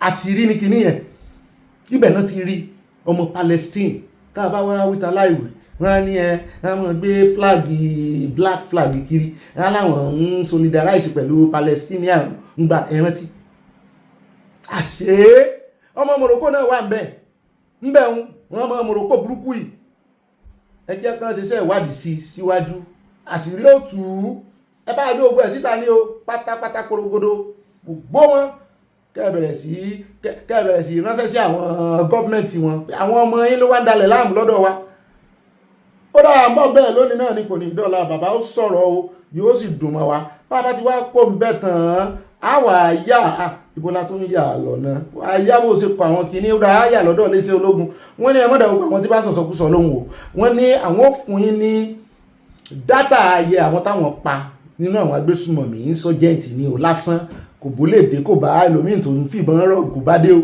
àwọn insurgent bandit ni o agbésùmọ̀mí ni o boko haram ní swap ni o alkida ni o lakurawa ni o wọ́n náà pa 274 ní June nìkan pé àwọn sì ní àtáàkì 882 wọ́n ní iye táwọn pa nìyẹn mo ní yóò dáa fún yà jẹ́ wípé 150 plus tán náà pa ní Gumi local government ó máa wà ń bẹ́ àbọ̀ bẹ́ẹ̀ wọ́n já wa sí dédé náà bàbá dénú àkójọpọ̀ ròyìn bàbá tí wá kó ń bẹ́tàn á wà sáré yẹlé náà láàfi káde gbogbo àkórí ìròyìn lẹ́ àyà lọ́dọ̀ Adeleke gómìnà oníjó ìjọba ẹni pé ètò ìdìbò Ọ̀ṣun state ti governorship ó ti ń sún mọ́lé ló bá ń pín invitation ló bá fìwé pé àwọn observers ó ní EU ò gbọ́dọ̀ mọ́ wá European Union ó lóun ní tó bẹ́ẹ̀ sọ fún wọn mo ní lórí kíni ó ní kán wá observe àbọ̀nbẹ́ àgbẹ̀yìn débẹ̀ kí nìdí tó ṣe ń pè wọ́n kí ló sọ fún wọn pé kán wá ṣe bá a bá dénú àkójọpọ̀ ròyìn àfẹ́ lójú àní ìríjú báyìí lọ́nà àwọn àkórí ìròyìn wa ó dá owó yá ẹjẹ́ àtẹ̀wájú o nínú Abala Sanawole káyà picture wa no space for Sharia in Yorùbá land no space for agbésùmọ̀mí in Yorùbá land àyàmọ̀kọrin yẹn ń bì ìrọmọkọ̀ ń bì orin yẹn lè dájà alẹ̀ mú gbórin kan tó ń kọ káàkiri ní ìsìn tán ní ṣìgìdì wo ló ń pa èèyàn n ò ní dárúkọ bá ṣe n ò ní kọ́ délẹ̀ ṣìgìdì wo ló ń ṣe terrorism ṣìgìdì wo ló ń ṣe tó ẹmọ orin ẹwọ orin ẹ̀sìn ni mo wá wò pé ariwo tá a pa wípé kíní yóò dá wàhálà alẹ́ ṣùgbọ́n ṣe rí àwọn onímọ̀nà fìkì náà wọ́n jogun omi béèyàn bá wo ìṣe olúwo àtajà rẹ̀ àtàwọn kan ní Ògbómọ̀ṣọ́ ń bẹ̀ nǹkan pera wọn ní àfa àgbà àbí kí náà wọ́n ń pè wọ́n náà chief imam gbogbo wọn bàbá wo wá sí wọn mi mọ mo sì fẹ́ bá wọn oníṣẹ̀ṣe sọ̀rọ̀ wọ́n yarí pátápátá ní orí TikTok kò sí lọ orí TikTok àní kan tó ti ṣe muslim rí ó gbé Quran jáde báyìí tí ń ṣe pé fún Quran mo ní mo láàbùkù ti rí kìrìsìtẹ́nì náà rí tó ya bíbélì tó ní kò gbẹ̀yìn ó ní ẹ̀ka gbogbo tó wà nú ẹ̀ ní ẹ ń bá jẹ́ mùsùlùmí tí ò lè ka Quran fún rárá rẹ̀ pé ẹni tọ̀hún ọmọ tí ń ṣe mo ní mùsùlùmí alálàáfíà wá èmi ọmọ sọ fún ọ àwọn alálàáfíà yóò yẹ kò ní yẹ lẹ́wọ̀n adẹ́díkéètì Abala Sanawole tòní fún àwọn mùsùlùmí alálàáfíà àlàáfíà ọlọ́run ní fi sílẹ̀ ẹ sọ pé alhamdulilayi rabbil alamin ẹni Allahu akbar Allahu akbar yẹn náà wèrè yẹn ń lò tó fi ń bójú ẹ̀sìn mùsùlùmí jẹ́ Allahu akbar yẹn náà làwọn alálàáfíà ń lò tí wọ́n fi ń képe ọlọ́run wọn torí ẹ̀ aparapọ̀ mọ́ àwọn alálàáfíà ó yá Mariam Cipriano mọ́ bọ̀ ń bí ẹlẹ́yà àti lọ sí vacation. Bóyá ẹja ya fọ́tò wa, bóyá ẹja ṣe àmì kún fàyà kún ẹwẹ́ o àfi pákà Miriam Cypriano oníṣẹ̀ṣe ni ó sì bá a ṣe àmì kún fàyà kún ṣùgbọ́n kò gbà fún àwọn onímọ̀ náà fi kìyàn ìmọ̀ ìyẹn ẹ́sì bàbá. Alákọ̀ọ́kọ́ ní Abala Sanawole wa tó ní ẹjẹ́ àkọ́kọ́ bẹ̀rẹ̀ látọ̀dọ̀ arábìnrin èyí mo ní sèǹsẹ̀ tí mò ń rọ àyà arábìnrin kan ní diaspora ọmọ Nàìjíríà ní ó lóun wá ìyá àwọn òun ní ẹjọ́ o ẹni tó bá lè bá òun wá ìyá àwọn òun ti mí ìṣe òun ní ṣe ìṣe ara àwọn ọmọ tá à ń bí sí diaspora rèé ẹni kì í sí ìṣe ọmọ kékeré lọ́dún wo ló ti ń wá mọ̀mọ́ rẹ̀ ìyá ó ṣe ní láàánú ọ̀rọ̀ ọjọ́ wo la sì ń sọ̀rọ̀ tí bàbá mi kan sọ wípé Ọ̀gbẹ́ni Bobby a sọ̀rọ̀ débi ọmọ kan tó ní nípa kéèyàn máa kọ́lé sí Nàìjíríà bàbá mi Adébẹ̀rọ̀ náà dá sí wípé kọ́sí àwọn kan ó kọ́lé jàǹràn sí Nàìjíríà ẹ wo ẹjẹ́ a máa kọ́ ní ìwọ̀ntúnwọ̀nsì ìwọ̀nba tá a lè gbé torí bá a padà Nàìjíríà náà ilé ayé yìí afọwọ́bàfilẹ̀ ní ilé tó kọ́lẹ̀ tó mẹ́ni tí ó jogún ẹ̀ tí ó jẹ́ pé ìwọ lówó lọ́wọ́ láti maintain ẹ̀ tó ẹni tí ó jogún ẹ̀ lè mọ́ lówó lọ́wọ́ láti maintain ẹ̀ ó dàbí kéèyàn ra Benz fún tálákà tàbí kó ra V8 engine V8 kó ní ọmọ fi ṣe Uber epo ni ó pa onítọ̀hún nítorí ẹ̀ báyìí mi ò ní ká mọ̀ pọ̀ léle torí ilé làbọ̀ sí mi oko ṣùgbọ́n arábìnrin mi ò tí mọ̀ tó ṣẹlẹ̀ o tí ò fi wá rí ìyá rẹ̀ ìjà gbọ́ kí ló ṣẹlẹ̀ káà náà ràn lọ́wọ́ bó bá ṣe wá ẹ bá ń tẹ̀sí ẹja gbọ́ lẹ́nu ẹ̀. So we have no idea. So I've been on this quest and trying to find my mom. And I'm just restless. I'm on ease because there's something missing. I'm a mother. I have beautiful girls, and I know what it is to have children, and I know how it feels. So I just want closure. Even if my mom is not alive, and I just want to know where she's from. I may be able to know her family, and just get a little closure, and that will give me peace. I don't have peace. And at that year, when we left Nigeria, they said he was the president. Obasanjo, I think that's what they said. Obasanjo, yeah. That is what that lady that I lived with told me. They told me I was born in Nigeria. I learned that we came to Liberia from Nigeria in 1978. That's what she told us, for Nigeria. According to Comfort, she was told that after her parents relocated to Liberia, her father, Joseph Kofi Tor, sent her mother back to Nigeria. My grandfather trusted this man and said, now, since you want to take your wife to your country, it's okay. You got to have 4 children. I trust and believe that you will take care of my daughter. So when we got to Liberia, that was when my dad met this woman that I thought was my grandmother. So when my father got ready to send my back to Nigeria, he took us away from my mom. He snatched her away. And he took us to this woman. And he left us there. And then sent my mom away to Nigeria. So my mom went to Nigeria with no kid, even though she had 7 kids. But he snatched all 7 from her. But these were stories she heard from a woman she had always believed was her grandmother, only to later discover they were not related. The woman, Agnes Gibson, popularly known as Ayo, owned a restaurant under the bridge on Front Street in Monrovia. People that thought of my auntie and stuff like that, or they could tell me that, we know she's from Nigeria. That's all we know. And she went back to Nigeria. And then I said, but do you guys know her name? They said, oh no. When she went back to Nigeria, we took you guys and they distributed us. And they just took us. So as I got older, I started asking this question. I know she didn't fall from the sky. She must be from some part of Nigeria.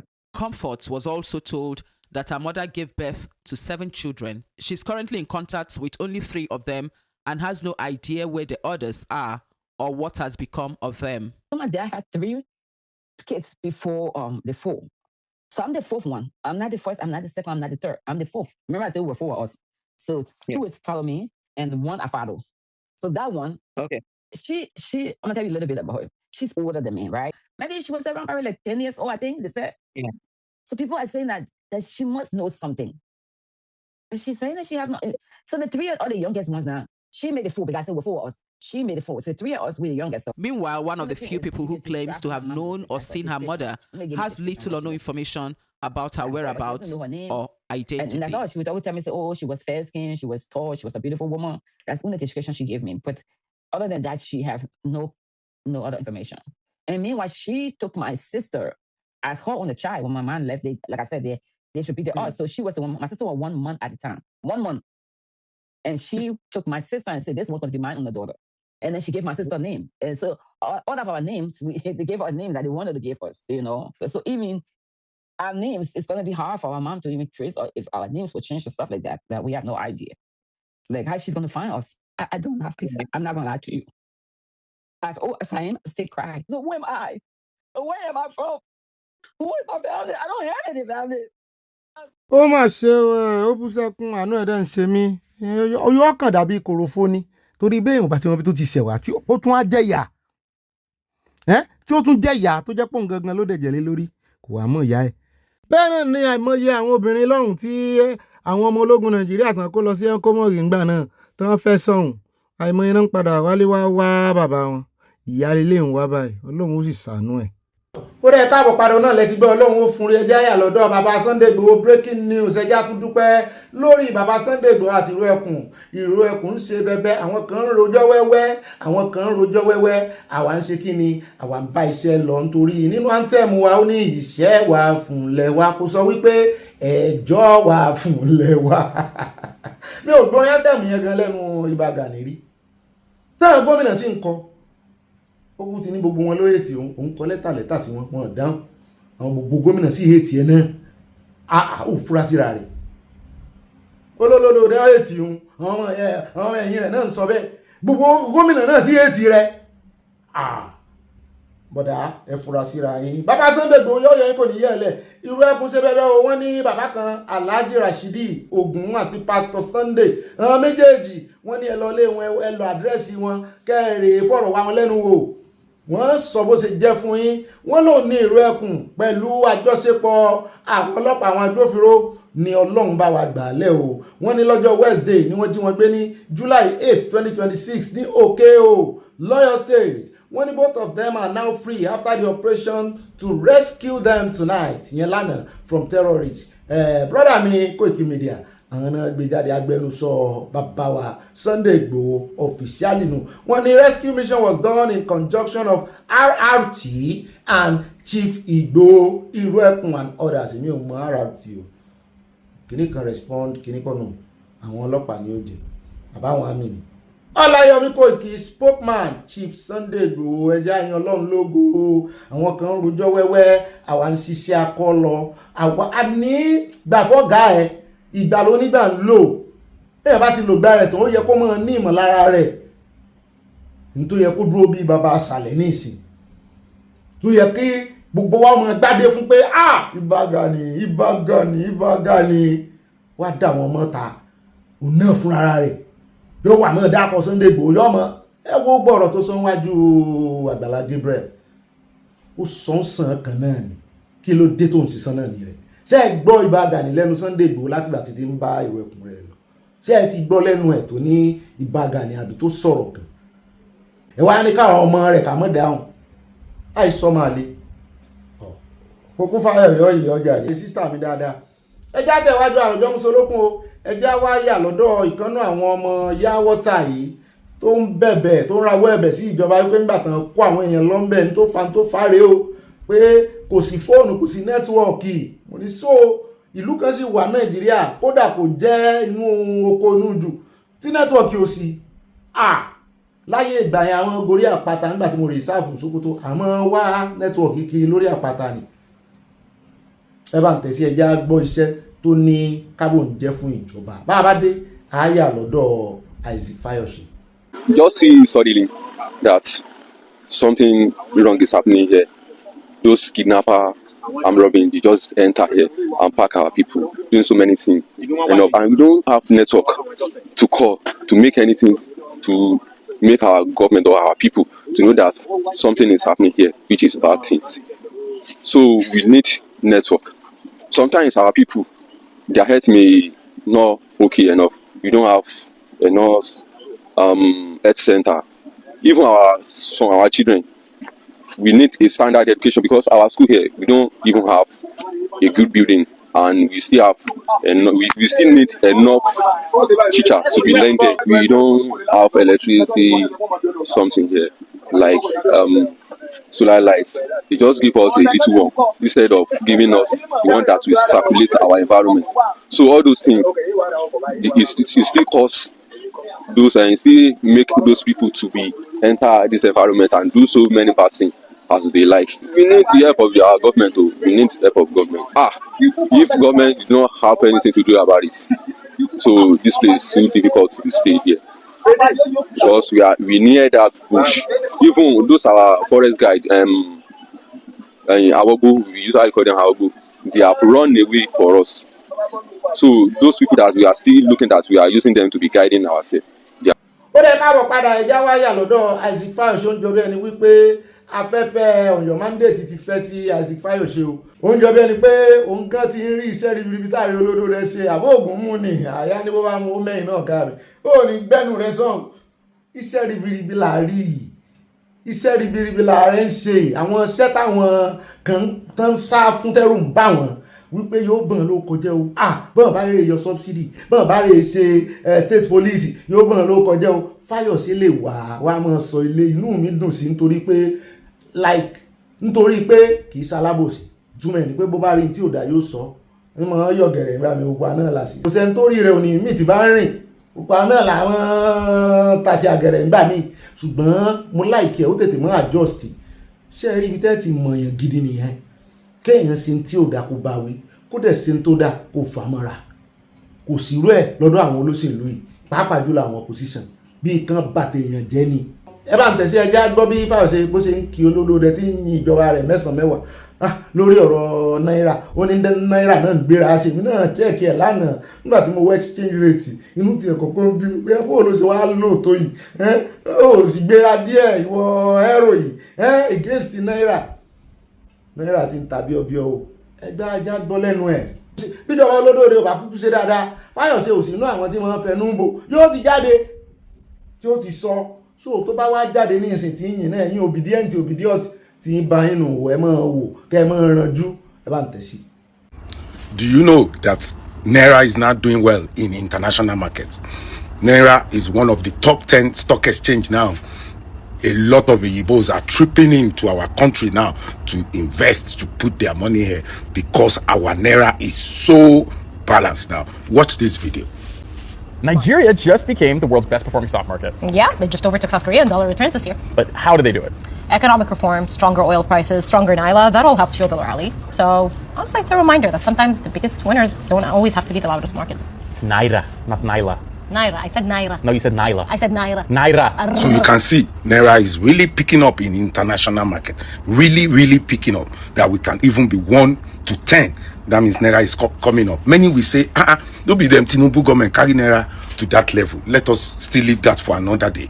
But let us look at the last 24 months, which is 2 years.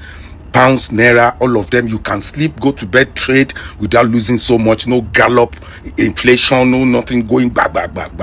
Many will say, how does this now affect common man? No, common man is the last to enjoy this kind of privilege because that is why they say common man. Now, how do we make sure they get the dividend of this growth? Is by legislation, moving minimum wage from 70,000 to like 150, 200. Me in my establishments now, I pay from 100 upward. I don't even do 70 because it's too poor. So it's for government now to push the private sector more to pay more in wages. That is how this can now move to the common people. China ń gbọ́ businessman ní Fáyọ̀sé o mo rò pé náà ti rèé kà ó ti rèé kà ń parẹ́ kó tó wá sọ òun advice ìjọba ni bó ṣe yẹ kí opposition máa ṣe rẹ̀ bó ṣe yẹ káwọn tó bá nífẹ̀ẹ́ ìlú wọn máa ṣe rẹ̀ criticize tọjọ́ tí criticization bá dé ní ṣe gbòòjò gan kì í ṣe gbogbo àlòjò fi ń rọ̀ bójú bá rọ̀ ní sáà tiẹ̀ bọ́ bá yá yọ̀ lọ gbogbo ọdún bá fi òjò rọ̀ nǹkan ó ṣe ìlú ẹ̀kún omi òbò gbogbo òlú lọ Ọlọ́run bá ti rí kó ti ń pọ̀ jù báyìí yóò tún mú ìgbà ọ̀dà wá òun ó tún ràn ọyẹ́ náà ó tún tẹ̀lé ìgbà criticism ọ̀tọ̀ ìgbà téèyàn máa ń yin government ọ̀tọ̀ ìgbà téèyàn máa ń advice government ọ̀tọ̀. ó dá àwọn ẹ̀ka àwọn padà nírí bá lọ́nà Abala Sanawole ní pápápá yáwájú adébẹ̀nú abala àwọn olólùfẹ́ Abala comment section rẹ̀ jọmú sọ̀lókùn pápápá ni oṣù bá dénú yín báyìí ẹ bá yọ bá pín kó kálí kó kakó ń padà bọ̀ mi ò tí ì dé o. mo máa tún kí káàbọ̀ sínú abẹ́lẹ̀ yẹn lólùfẹ́ abala comment section mọ́ mi Grace olùṣọ́ tọ́nà bá síde ètò wọn ni mo kí àyà àti gbogbo àwa ìdílé aláyọ̀jì pé a kú ọjọ́ ìsinmi òní o a sì ọ̀pọ̀ rẹ̀ lórílẹ̀ ayé alààyè ní ilẹ̀ káàrọ̀ ojíire wọ́n ní a ṣe nínú inú dínú ayọ̀ ire wọ́n ní ògo ọlá ọrọ̀ ọ̀pọ̀lọpọ̀ àlàáfíà àti ẹ̀mí gígùn a kò ní ṣàìsàn nínú ìrìn àjò yìí àmì àní ṣe lásán náà kọ ní àṣẹ ti bàbá ọmọ àti ẹ̀mí mímọ́ àwíṣẹ́ àfùgbọ́hùn tó àbàwọ́n ìṣù bẹ́ẹ̀ náà ni mo yà lọ́dọ̀ bá mi Adétáyọ̀ Àrígẹ̀ wọ́n ní òbí yà pé tó ní o Olódùmarè yóò máa bá wa ṣe o àmì o wọ́n ní ojú òsì ní tiwa ní ìdílé aláyọ̀ wa yìí kò ní bàjẹ́ àmín. bẹ́ẹ̀ náà ni Ayọ̀mídé Aládésanmí wọ́n ní ẹ pé tó bàbá mi Ọlọ́run lẹ́ ń kí o. mo yà padà sọ́dọ̀ bá mi Adétáyọ̀ Àrígẹ̀ wọ́n ní òbí yà kí àwọn ọmọ ológun wa pé wọ́n kú iṣẹ́ takuntakun Olódùmarè yóò máa fa àwọn agbésùnmọ̀mí lé wọn lọ́wọ́ láṣẹ Èdùmàrè àmì o ìbùkún ni fún orílẹ̀-èdè Oòduà from Newark New Jersey USA wọ́n tẹ́lẹ̀ ọ̀sẹ̀ àti nǹkan panu.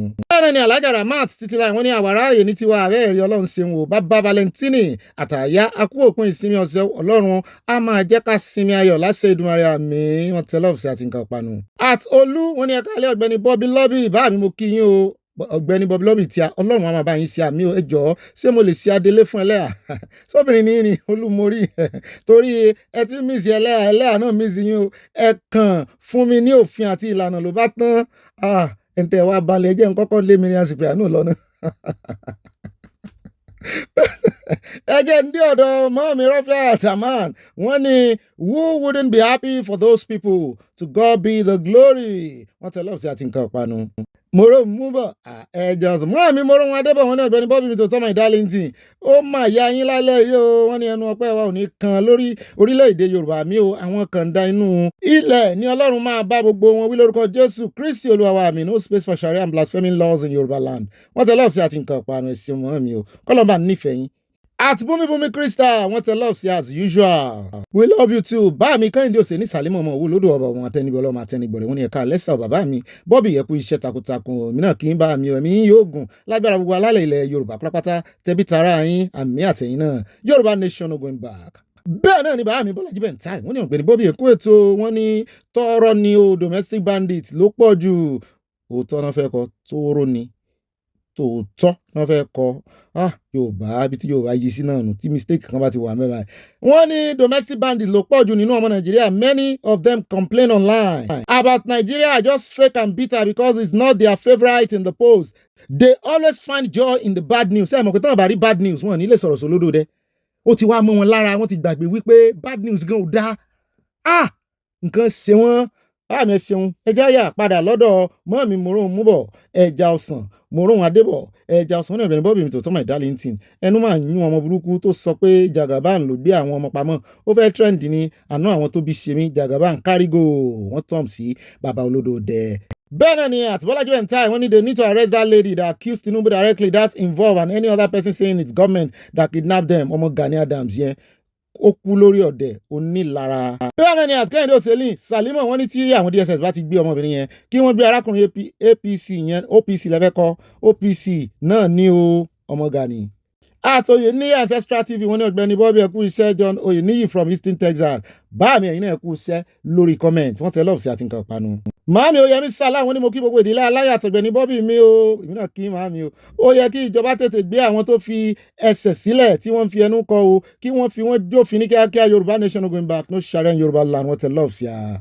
bá mi òkè ńlá adédọ̀tún olùkú mi wọ́n ní olùkú mi Bobby àkú ìsinmi ò ní ò bá mi mo bá búbu o ẹ̀mí wá ṣe púpọ̀ ìláyà mi o wọ́n ní àwọn OPC gidi gangan ti lọ pẹ̀lú bàbá rere Dr. Frederick Fasehun wọ́n ní ràlẹ̀ràlẹ̀ gbájọ́ OPC ló dẹ́kun ní ìsinyìí tí gbẹ́nàgbẹ́nà ń darí wọ́n ní eré tí ajá àǹtí Gani fogún ọdún sá fàájì ní ẹ̀sìn àkàndá sí ẹ̀sà ìfi sá láàrin ọ̀sẹ̀ méjì ẹ̀sùn kírun abẹ́ẹ̀rí ẹjá tẹ̀ wájú àròjọ́ musolókun Màámi tó iná rí wọ́n ní kán máa wá àwáwí kò káyé. bẹ́ẹ̀ náà ni lẹ́kítọ́rà mi Fatima Abubakar Màámi Salah aleyhi wa salam wọ́n ní ẹ̀ka lẹ́sà Bobby ìbá ilé aláyọ̀ yóò dára fún yín àmì àtẹ̀yìn náà wọ́n tẹ oríṣiríṣi love sí mi wọ́n bú sẹ́rìn àwọn eléré ibú wọ́n sọ ilẹ̀ Nàìjíríà da ilé ìbẹ̀rù ẹ̀yìn nù Elédùmarè nù gbogbo yín pátápátá ẹ̀ nù mí láṣẹ Ìdùmarè láṣẹ Olúwa. bẹ́ẹ̀ náà ni Màámi tó iná rí wọ́n ní she needs to be arrested pẹ̀lú OPC member yẹn. bí tropical wọ́n ní òpònú gbáà ní Gani àti àwọn ọmọ ẹ̀yìn rẹ̀ ó yẹ kí DSS lọ gbé wọn kudus to President Bola Ahmed ọmọ olódò dẹ. àti Màámi Kudirat Wahab wọ́n ti love sí bẹ́ẹ̀ náà ni mo rí nǹkan panu wọ́n tàmílẹ̀ wọ́n bẹ́ẹ̀ ọ̀gẹ̀dẹ̀ bẹ́ẹ̀ náà làgbàdo òjọ́ wọ́n wá fi love wọ́n fi sí òǹtẹ̀ rẹ̀. àtàkóredé ìyábọ̀ wọn ní ẹ̀ka alẹ́ gbogbo ilé aláyọ̀ ń kí wa Ọ̀gbẹ́ni Bobby ibà kọ́ngilá ẹnu ọpẹ́ wa kò ní kan wà mí o bàbá wa Tinubu Ọlọ́run á túbọ̀ fún yín ní ẹ̀mí gígùn àtàlàáfíà Ìgbòho Òòṣà ọmọ aládìkún Ọlọ́run á túbọ̀ máa wà pẹ̀lú yín tọmọtọmọ tẹbi tara tayataya wọn tẹlọ́ọ̀sì àti nǹkan ìpanu àti ti gbogbo wa mo rí ọ̀pọ̀ òyìnbó ṣẹ́jú sí mi èmi náà ń ṣẹ́jú sí ó ń wò mí èmi náà ń wò ó bẹ́ẹ̀ náà ni mo ti yà lọ́dọ̀ màámi Esther Sosanya wọ́n ní ara ọmọ OPC ti ń sọ̀rọ̀ Ọlọ́run má jẹ́ kí nǹkan tí wọ́n ṣe sí àwọn ọmọ àti tíṣà yìí kí wọ́n jí àwọn ọmọ wọn gbé gbogbo àwọn ènìyàn tí wọ́n ti pa ẹ̀jẹ̀ rẹ̀ á ké lórí Gani Adams àtàwọn ọmọ ẹ̀yìn rẹ̀ ní àṣẹ Ìdùmarè bẹ́ẹ̀ náà ni mo rí màámi anansu mo rí pọ̀ yín ó pé Oòduà nation no going back rántí fi we don't want Sharia in Yoruba land sí. Mami Victoria Badejo wọ́n ní happy Sunday to ẹbí aláyọ̀ Obi and my amazing aya oríire gbogbo wa kò ní dìbàjẹ́ àmì wa ti bẹ̀rẹ̀ oṣù yìí pẹ̀lú ayọ̀ àti ìdùnnú náà láàfin parí rẹ̀ tẹ̀bí tara yóò wà pọ̀ sí Obi àtàyà mo dúpẹ́ fún gbogbo akitiyan bí ẹ ṣe ń gbé wa débẹ̀ lójoojúmọ́ ẹ̀ mọ́ mi àìdúpẹ́ ara ẹni kí Ọlọ́run wà pẹ̀lú ilé àti ọ̀nà yín Oòduà nation no going back ṣé ẹ ti ẹ̀rí wáìnì tẹ̀ mọ́ kó fún mi mo fi mọ́ tẹ̀ bẹ́ẹ̀ náà ni Abdidaman Kafi bá mi ní àyà àwọn VIOs àti road marshals wá yẹ kí wọ́n wá mọ proactive pẹ̀lú ọ̀rọ̀ àwọn trailers tó jẹ́ wọ́n ń sọ ìjánu wọn nù at all times láìsí any one driver tàbí employers wọ́n ti prosecute èmi fẹ́ pé lára strategy àti reduce population wa ni. Báàmí aláyọ̀ wa Adépọ̀jù Adémọ́lá wọn ní aláyọ̀ wa kí Ọlọ́run kó wọnú àwọn ọmọ Yorùbá alátakò kí wọ́n má joyè mọ̀dàrú àmì o wọ́n tẹ lọ́ọ̀sì àti nǹkan panu. Màámi Grace olùṣọ́ tọ́mi padà sọ́dọ̀ yín wọ́n ní gbọ́pẹ́ wa kó o gba yín wa tọpẹ́ wa mọ́ mi ká gogo dẹ trumpet wà ń bẹ dùrù wà ń bẹ ẹ̀jẹ̀ akọrin yín olùgbàlà. Màámi tó iná rí wọ́n ní ejò ti gbé owó aircraft lọ ejò ònígbélé lọ yóò ṣàkáǹtì rẹ̀ wọ́n dúró de kó parí ìjọba rẹ̀. Àdùnní Ayọ̀ọ́lá wọn ní Yorùbá nation no going back o wọ́n tẹ lọ́ọ̀sì àti nǹkan panu. Màámi Dorcas Jalo wọn ní ẹ̀ka alẹ́ gbogbo ẹbí aláyọ̀ wọ́n tẹ lọ́ọ̀sì àyà àti brọ́dà mi Ọ̀gbẹ́ni Bobby mi wọ́dọ̀ nu o a nífẹ̀ẹ́ àyà ẹ̀ nífẹ̀ẹ́ mi àbí àyà wa kó fúláwà àti love tán kó fún ọ wọn ń fẹjọ́ rẹ̀ sùn mọ́ dọ́là ó ti ń gba ìfẹ́ lọ́wọ́ ẹlòmíì. Màámi Josephine Aláwìyé girama láti London wọ́n ní ibà gbé wọn débẹ̀ àfi pàkà Oòduà nation no going back ní kíákíá wọ́n tẹ lọ́ọ̀sì mi àti nǹkan panu àwa ilé aláyọ̀ dúpẹ́ fún ìdásílẹ̀ àwọn akẹ́kọ̀ọ́ àti àwọn ọmọ ilé ẹ̀kọ́ our president and others huge appreciation sir blessed màámi yọ yẹyin ẹ dàgbà àgbà yẹn akalẹ̀ bẹ́ẹ̀ náà ni màámi Adésọlá Ọládèjì wọ́n ní ìjọba tí ó wà níta kó gbá tiẹ̀ ní òfin lè wọgbó káná gbá tiẹ̀ ní yóò ti wọgbó. Màámi Dorcas Jalo ìbà Ọlọ́run ayérayé àdúpẹ́ o àjúbàkíbà ṣẹ o Ọlọ́run adẹ́dà àṣẹ̀dá. Màámi Abala Ogundọ́lá mo ṣe dárúkọ yín tán náà ni wọ́n ní àwọn tí wọ́n sọ pé ṣe ni wọ́n kó àwọn ọmọ yẹn pamọ́ kò ní dára fún wọn kò sì ní yẹ wọ́n kalẹ̀ èpè kọ́ o àdúrà ni mo gbà fún wọn o irú àdánwò báyìí ni Ọlọ́run máa fi bẹ̀ wọ́n wò ó bí àti ìgbà tí wọ́n ti kó àwọn èèyàn wọ̀nyí lọ ni mo ti ń ṣàìsàn o my blood pressure ó wá sókè ní o more than normal Ọlọ́run ṣé ó ti padà wálẹ̀ thanks to Mr. President to LF Mama Dollar mọ́ mi yọ yẹ̀yẹ́ mọ́ dán lóhùn àwọn amúnibúni ẹran bí ẹ. Màámi Florence Alade wọ́n ní Obi àtàyà wọ́n bíùdì ọkọ̀ òfurufú Mákindé lọ́wọ́ ní Russia bóyá ìjà Ukraine ni ò tí ì jẹ́ wọn parí ìwọ tí màámi tún gbọ́rọ̀ lọ wá kó ìmúra iṣẹ́ ọ̀la Oòduà nation no going back níbi tí kò ti sáyè fún Sharia lọ wọ́n tẹ́lẹ̀ ọ̀sẹ̀ àti nǹkan pàánù ẹ̀wọ̀n bínú mò ń sáré torí kọ́mẹ́ǹtì pọ̀ gan lónìí bẹ́ẹ̀ náà ni mo padà sọ̀rọ̀ màámi Grace olùṣòtọ́ wọn ní ẹyẹ ìbà alábòsíáín no space for any unlawful loss unlawful loss ilẹ̀ Oòduà ilẹ̀ orílẹ̀-èdè Yorùbá peace àlàáfíà nínú orílẹ̀-èdè káàró òjíire wọ́n gbádé fún mi o mẹ́ta ni nígbàkúgbà nígbà gbogbo Obi àtàyà ọjọ́ wo ni àwòrán tí à ń yà nínú ìdílé aláyọ̀ wa yìí láti ọdún yìí tó máa dẹ̀ jáde ẹ̀ ń retí màámi ẹ̀ bọ́ síwájú mìíràn ẹ̀ rí bẹ́ẹ̀ sí fine bẹ́ẹ̀ náà ni mo ti wà lọ́dọ̀ at Jókòó Tọ́lá Adéyẹmí wọ́n ní well done sir mo kí yín o wọ́n ní please keep talking about bikes. They should cancel bikes in Yoruba land. If they can't cancel it all over Nigeria because those terrorists are making use of it for the kidnapping at all. Please help us inform others and our government. Ẹgbọ́n wọ́n ní kí wọ́n fagilé báìkì for now náà bí àárín oṣù mẹ́ta sóṣù mẹ́ta kò wá ṣiṣẹ́ àwọn Yorùbá tí ń gun báìkì ńkọ́. Ìbá sì dá kan fagilé lóòótọ́ o. Ọ̀rọ̀ epo la ti ń sọ tẹ́lẹ̀ pé báwo náà ṣe ń repo sínú báìkì. Ẹ̀yin náà rí pé wọ́n ti ń fi ransom wọ́n ti fi ń dípò epo. Kán gbé gálọ̀n kìíní kan how many litres epo petrol wà. Ẹgbọ́n kan fagilé báìkì náà kan wá dáná yá àwọn anybody tó bá ti gun báìkì tó bá ti rí lórí báìkì tí ń gun báìkì a jẹ́ wípé agbésùmọ̀mí ni yóò sì dá bẹ́ẹ̀ ni àti Caroline fowó sí rí ẹkújọ́ mẹ́ta wọ́n ní òbí mo kí gbogbo àwọn ilé aláyọ̀ yìí àwọn ènìyàn burú jù wọ́n burú jọjọ nice yẹ ká dúpẹ́ lọ́wọ́ Ọlọ́run àti àwọn ikọ̀ aláàbò Tinubu ṣe púpọ̀ o ṣé láàrin ọdún 4 ló máa tún nǹkan tí ó bàjẹ́ fún ọ̀pọ̀lọpọ̀ ọdún ṣe àti mo dúpẹ́ Adénúgà William àmì mo ti mí sí jù but I understand I'm very happy now that these people are back ibà òyìnbó náà ni I'm fully back my brother I've been sad and down because of these people most especially the kids God bless Igboho God bless Nigeria military and ìrú ẹkùn mami Christiana Mustapha wọ́n ní òbí ẹ̀ka alẹ́ o ẹ̀ ń pẹ́ ju o kí ló dé àtàwọn èèyàn tó ní mo tètè dé lánàá ẹ pẹ́ láyé o ẹ̀mí yín kò ní jábọ́ láṣẹ Èdùmàrè àmì òbí ọba ìròyìn ẹ fi gbogbo àwọn ọmọ àlè àwa la máa borí wọn àmì láṣẹ Èdùmàrè àdúrà wa gbà ò lórí àdúrà wa yóò gbà àṣírí gbogbo wọn máa ṣẹ̀sín ní àwọ̀rò òbí well done ọba ìròyìn I love you too màámi Christiana Mustapha Adétọ́lá Ìná wọ́n ní ẹkú ètò ìdílé aláyọ̀ tí ò ní o Ọlọ́run akùnrin lọ́wọ́ àmì o ó yẹ kí ìjọba fi ọwọ́ òfin mú ọmọbìnrin tó fi ẹ̀sùn kan Tinubu láti mú ẹ̀rí jáde àti pé gbogbo àwọn tó ń sọ pé irọ́ ni ìjọba mọ̀ nípa ìṣẹ̀lẹ̀ ìjínigbé ó yẹ kí wọ́n kó wọn láti sọ tẹnu wọn agbésùmọ̀mí ni wọn Oòduà nation no going back.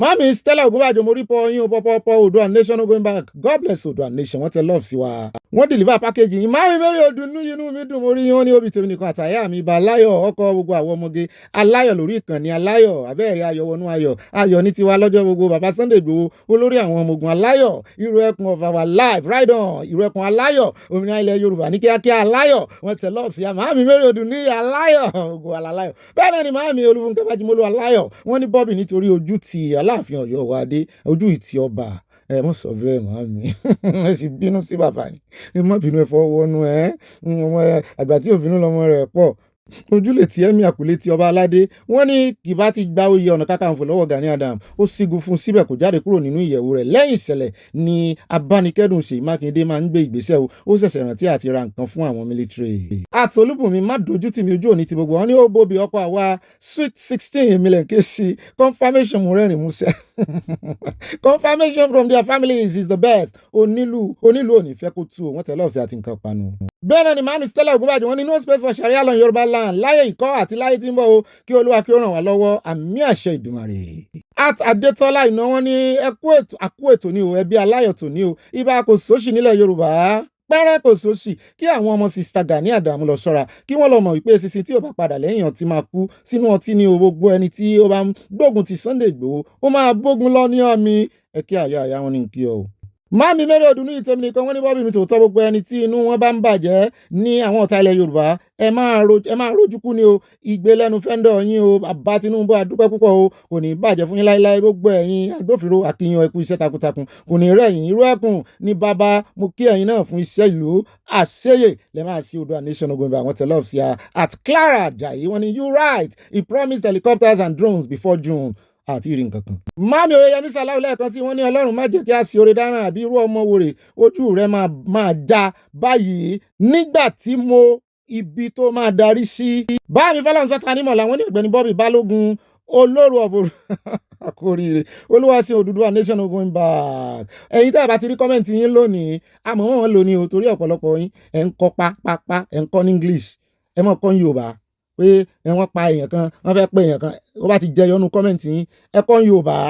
bẹ́ẹ̀ náà ni Màámi Sadé ló tó olórí ni wọ́n láàfin ọba wọn ní òbí ayọ̀ ní o ẹkú iṣẹ́ ọpọlọ yín kò ní ìdọ́bà mi ò irú ẹkùn come to stay wọ́n ní òfò lómi ẹ̀kọ́ ń ṣe o àtẹ̀fọ́ náà gbogbo ọ̀tá sí exercise òòsà ló máa ṣòfò àti ń ṣépè lórí ìkànnì ẹ mọ̀jà ṣépè fún ọmọ ó ti ń jà wọ́n rẹ̀ di ṣùgbọ́n mo ti ka ilé iná no sáré àlọ́ Yorùbá land Oòduà nation going back àyà eré o kàbìtì àdúrà ní ká mọ̀ ṣe fára wa ẹ mọ̀jà ṣépè mọ́ ẹ jọ wọ́n tẹ lọ́ọ̀sì àti nǹkan panu bẹ́ẹ̀ náà ni mo yà sọ́dọ̀ Màámi tó iná rè wọ́n ní irú ọ̀fàànà ọ̀ràn wo rèé o ọmọ kékeré yẹn Ọlọ́run jọ má jẹ́ ká ṣe ọmọ gbà tọ́ o. àmì ẹ̀pọ̀ àti fún bòkun náà wọ́n ní Ọ̀gbẹ́ni Bobby happy Sunday to all the family of Bobby and happy new week it will be a great week in Jesus name amen wọ́n tell us have a great week too. at Mrs. Sipa wọ́n ní DSS needs to arrest all these people coming to social media to condemn and blaming President Tinubu for the Orire Rescue.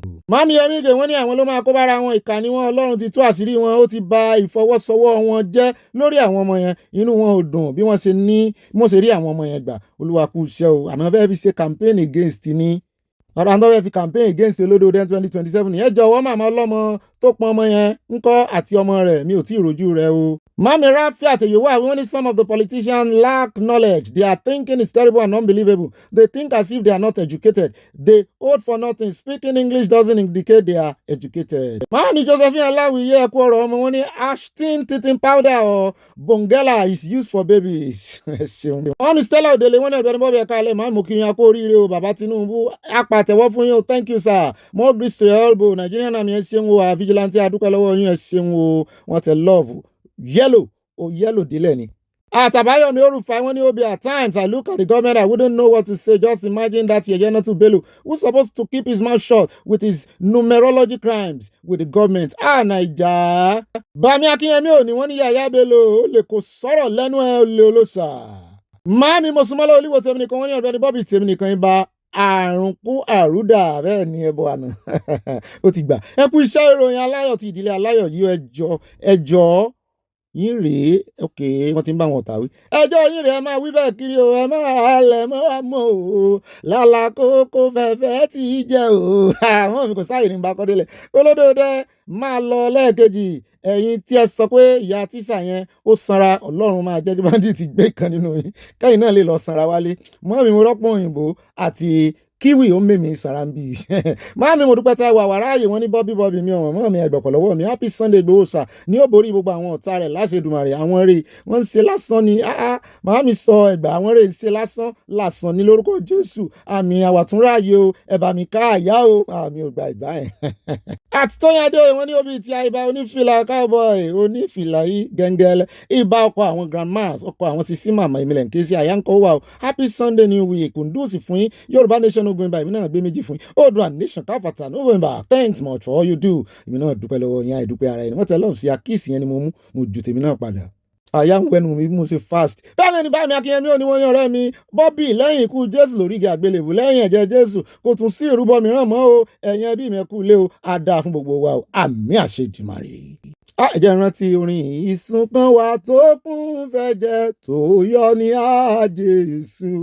Àtọ́lá sì ń bọ̀ Adéníyì ẹlẹ́ṣẹ̀ mo kún nínú rẹ̀ ń kọjá lẹ̀ ò bọ̀ nínú ẹ̀bí. Ẹ kú iṣẹ́ o. The teething powder was Ashton and Persons teething powder. Ẹ ṣeun mọ̀mọ́ ńlá ṣe ni. Èmi mi sì ti mo ti wo eyín tán. Evangelist Jadesola Dorcas mọ̀mọ́ Jésù wọ́n ní ìdààmú Sunday Igboho ló máa pa àǹtí Gani àti àwọn ọmọ ẹ̀yìn. Happy Sunday gbogbo ìdílé aláyọ̀. Owó oṣù àwọn ọmọ ológun ìkéré kò pé $100. Ẹ bá wa bẹ bàbá Tinubu kí wọ́n bá wa fi kún owó àwọn ọmọ ogun láti Eastern Texas. Wọ́n tẹ̀lé wọ́n ti gbọ́ wọ́n sì fi sí wọ́n jẹ́ yín lábọ̀. Bámi Akínyẹmí ò ní wọ́n ní àwọn tó ń mú lẹ́kìtì yẹn àlè só lè jọ ọmọ Yorùbá ọmọ àlè ní án. Mami Kẹ́hìndé wọ́n ní teething powder by Ashton Abati á mú ọmọ dàgbà. Mi rò pé yín náà nìkan náà lò ó fún ni. At Munirat Lamidi wọ́n ní alálẹ̀ dìde pàṣẹ àṣìṣe ìparun fún gbogbo ọ̀tá Sunday Igboho sà. Bá mi ilẹ̀ tún jẹ́ Munirat Lamidi. Àbóbìnrin ni ẹni tí mò ń pè ń bá mi ni. Lamidi lèmi wọ́n rí tẹ́lẹ̀ wọ́n ti fi Munirat sí ajẹ́ pé mọ́ mi nìyẹn o. Mami Victoria Badejo wọ́n ní OB Bicham teething powder. Èmi máa ń là ní mo ti ẹ̀ morúkọ rẹ̀. At Festus Fatsoye wọ́n ní Great Esakite àwọn tèmi tá a jọ lọ sí ẹ̀sà òkèrè. Gbọ̀ngàn kẹ̀ sọ́rí o kì í ṣe ìlú mi o. Mo ṣe mistake ní gbọ̀ngàn kọ́ ṣùgbọ́n ó súnmọ́ gbọ̀ngàn. Ibi tó gbóná ti ń ta Ìkirè tó ti ń ta dòdò kiri. Ìkirè ló ti ṣẹlẹ̀ lọ́dún náà lọ́hùn. Ibà màámi mo ti dọ́dọ̀ yín màámi Ọmọwùmí wọ́n ní ibà Jésù ti fira rẹ̀ rúbọ. Wrong timing. How dare you show solidarity and identified yourself with Gani while he kept being disloyal to Yorubaris. It means Agbala himself is incredible. Birds of the same feather. Irú kan ọbẹ̀ kan irú ẹyẹ lẹ̀yẹ wọ́tọ̀. At love for his own kind, when Umai said it is the soul of our people we're after, let's not think that it's a slip of tongue. Do you know how many people keep losing their lives in their coastal road? Negatively, you see. Now, this same road, Sam Larry lost his 2 legs, allegedly. Àti gbèrò yín Sam Larry kò lose ẹsẹ̀ rẹ̀ ó ti dìde o. Ibà màmí lẹ́ẹ̀kan sí wọ́n ní ibà àpèkánu kò owó ní jẹ́bẹ̀ báńkò. Ibo ló wà? Àyà tí a bá classify DF as one of the domestic bandits. Ó kò jẹ́ àyòpá. DF is short-sighted, viewed Olodode just as a politician, but we look deep and beyond. The Ilé Aláyọ̀ see him as a symbol and future of Yoruba race. Bẹ́ẹ̀ni, mo sì fẹ́ràn bọ̀dà DF, ṣùgbọ́n wọ́n wà short-sighted bẹ́ẹ̀ ṣe sọ, wọ́n rọ̀ kan. Bọ́ọ̀mì Martin Adébọ̀wálé wọ́n ní agree with this guy Ṣèyí should stop lying to Ọ̀yọ́ people. Mama Sọ́jà àgbà ní Canada Amazing Grace wọ́n ní a kú oríire ìtúsílẹ̀ yìí Ọ̀gbẹ́ni B ẹ sì ṣeun láti máa fi tó wa létí lóòrèkóòrè the politicians should stop using such situation to fight each other. Mama Sọ́jà àgbà Canada. Mami Queen ni wọ́n lọ́dọ̀ mi Christiana Sheba wọ́n ní Ọ̀gbẹ́ni Bobby Àtàyè ẹkú ìsinmi òní o mọ́mí mú kí yín gbogbo ìdílé aláyà kú oríire àwọn ọmọ ilé ìwé àti olùkọ́ tí wọ́n padà láyọ̀ Oòduà nation no going back. Mama Sheba Minnesota USA wọ́n tẹ lọ́ọ̀ sí amúrí tó ń dórí flower náà.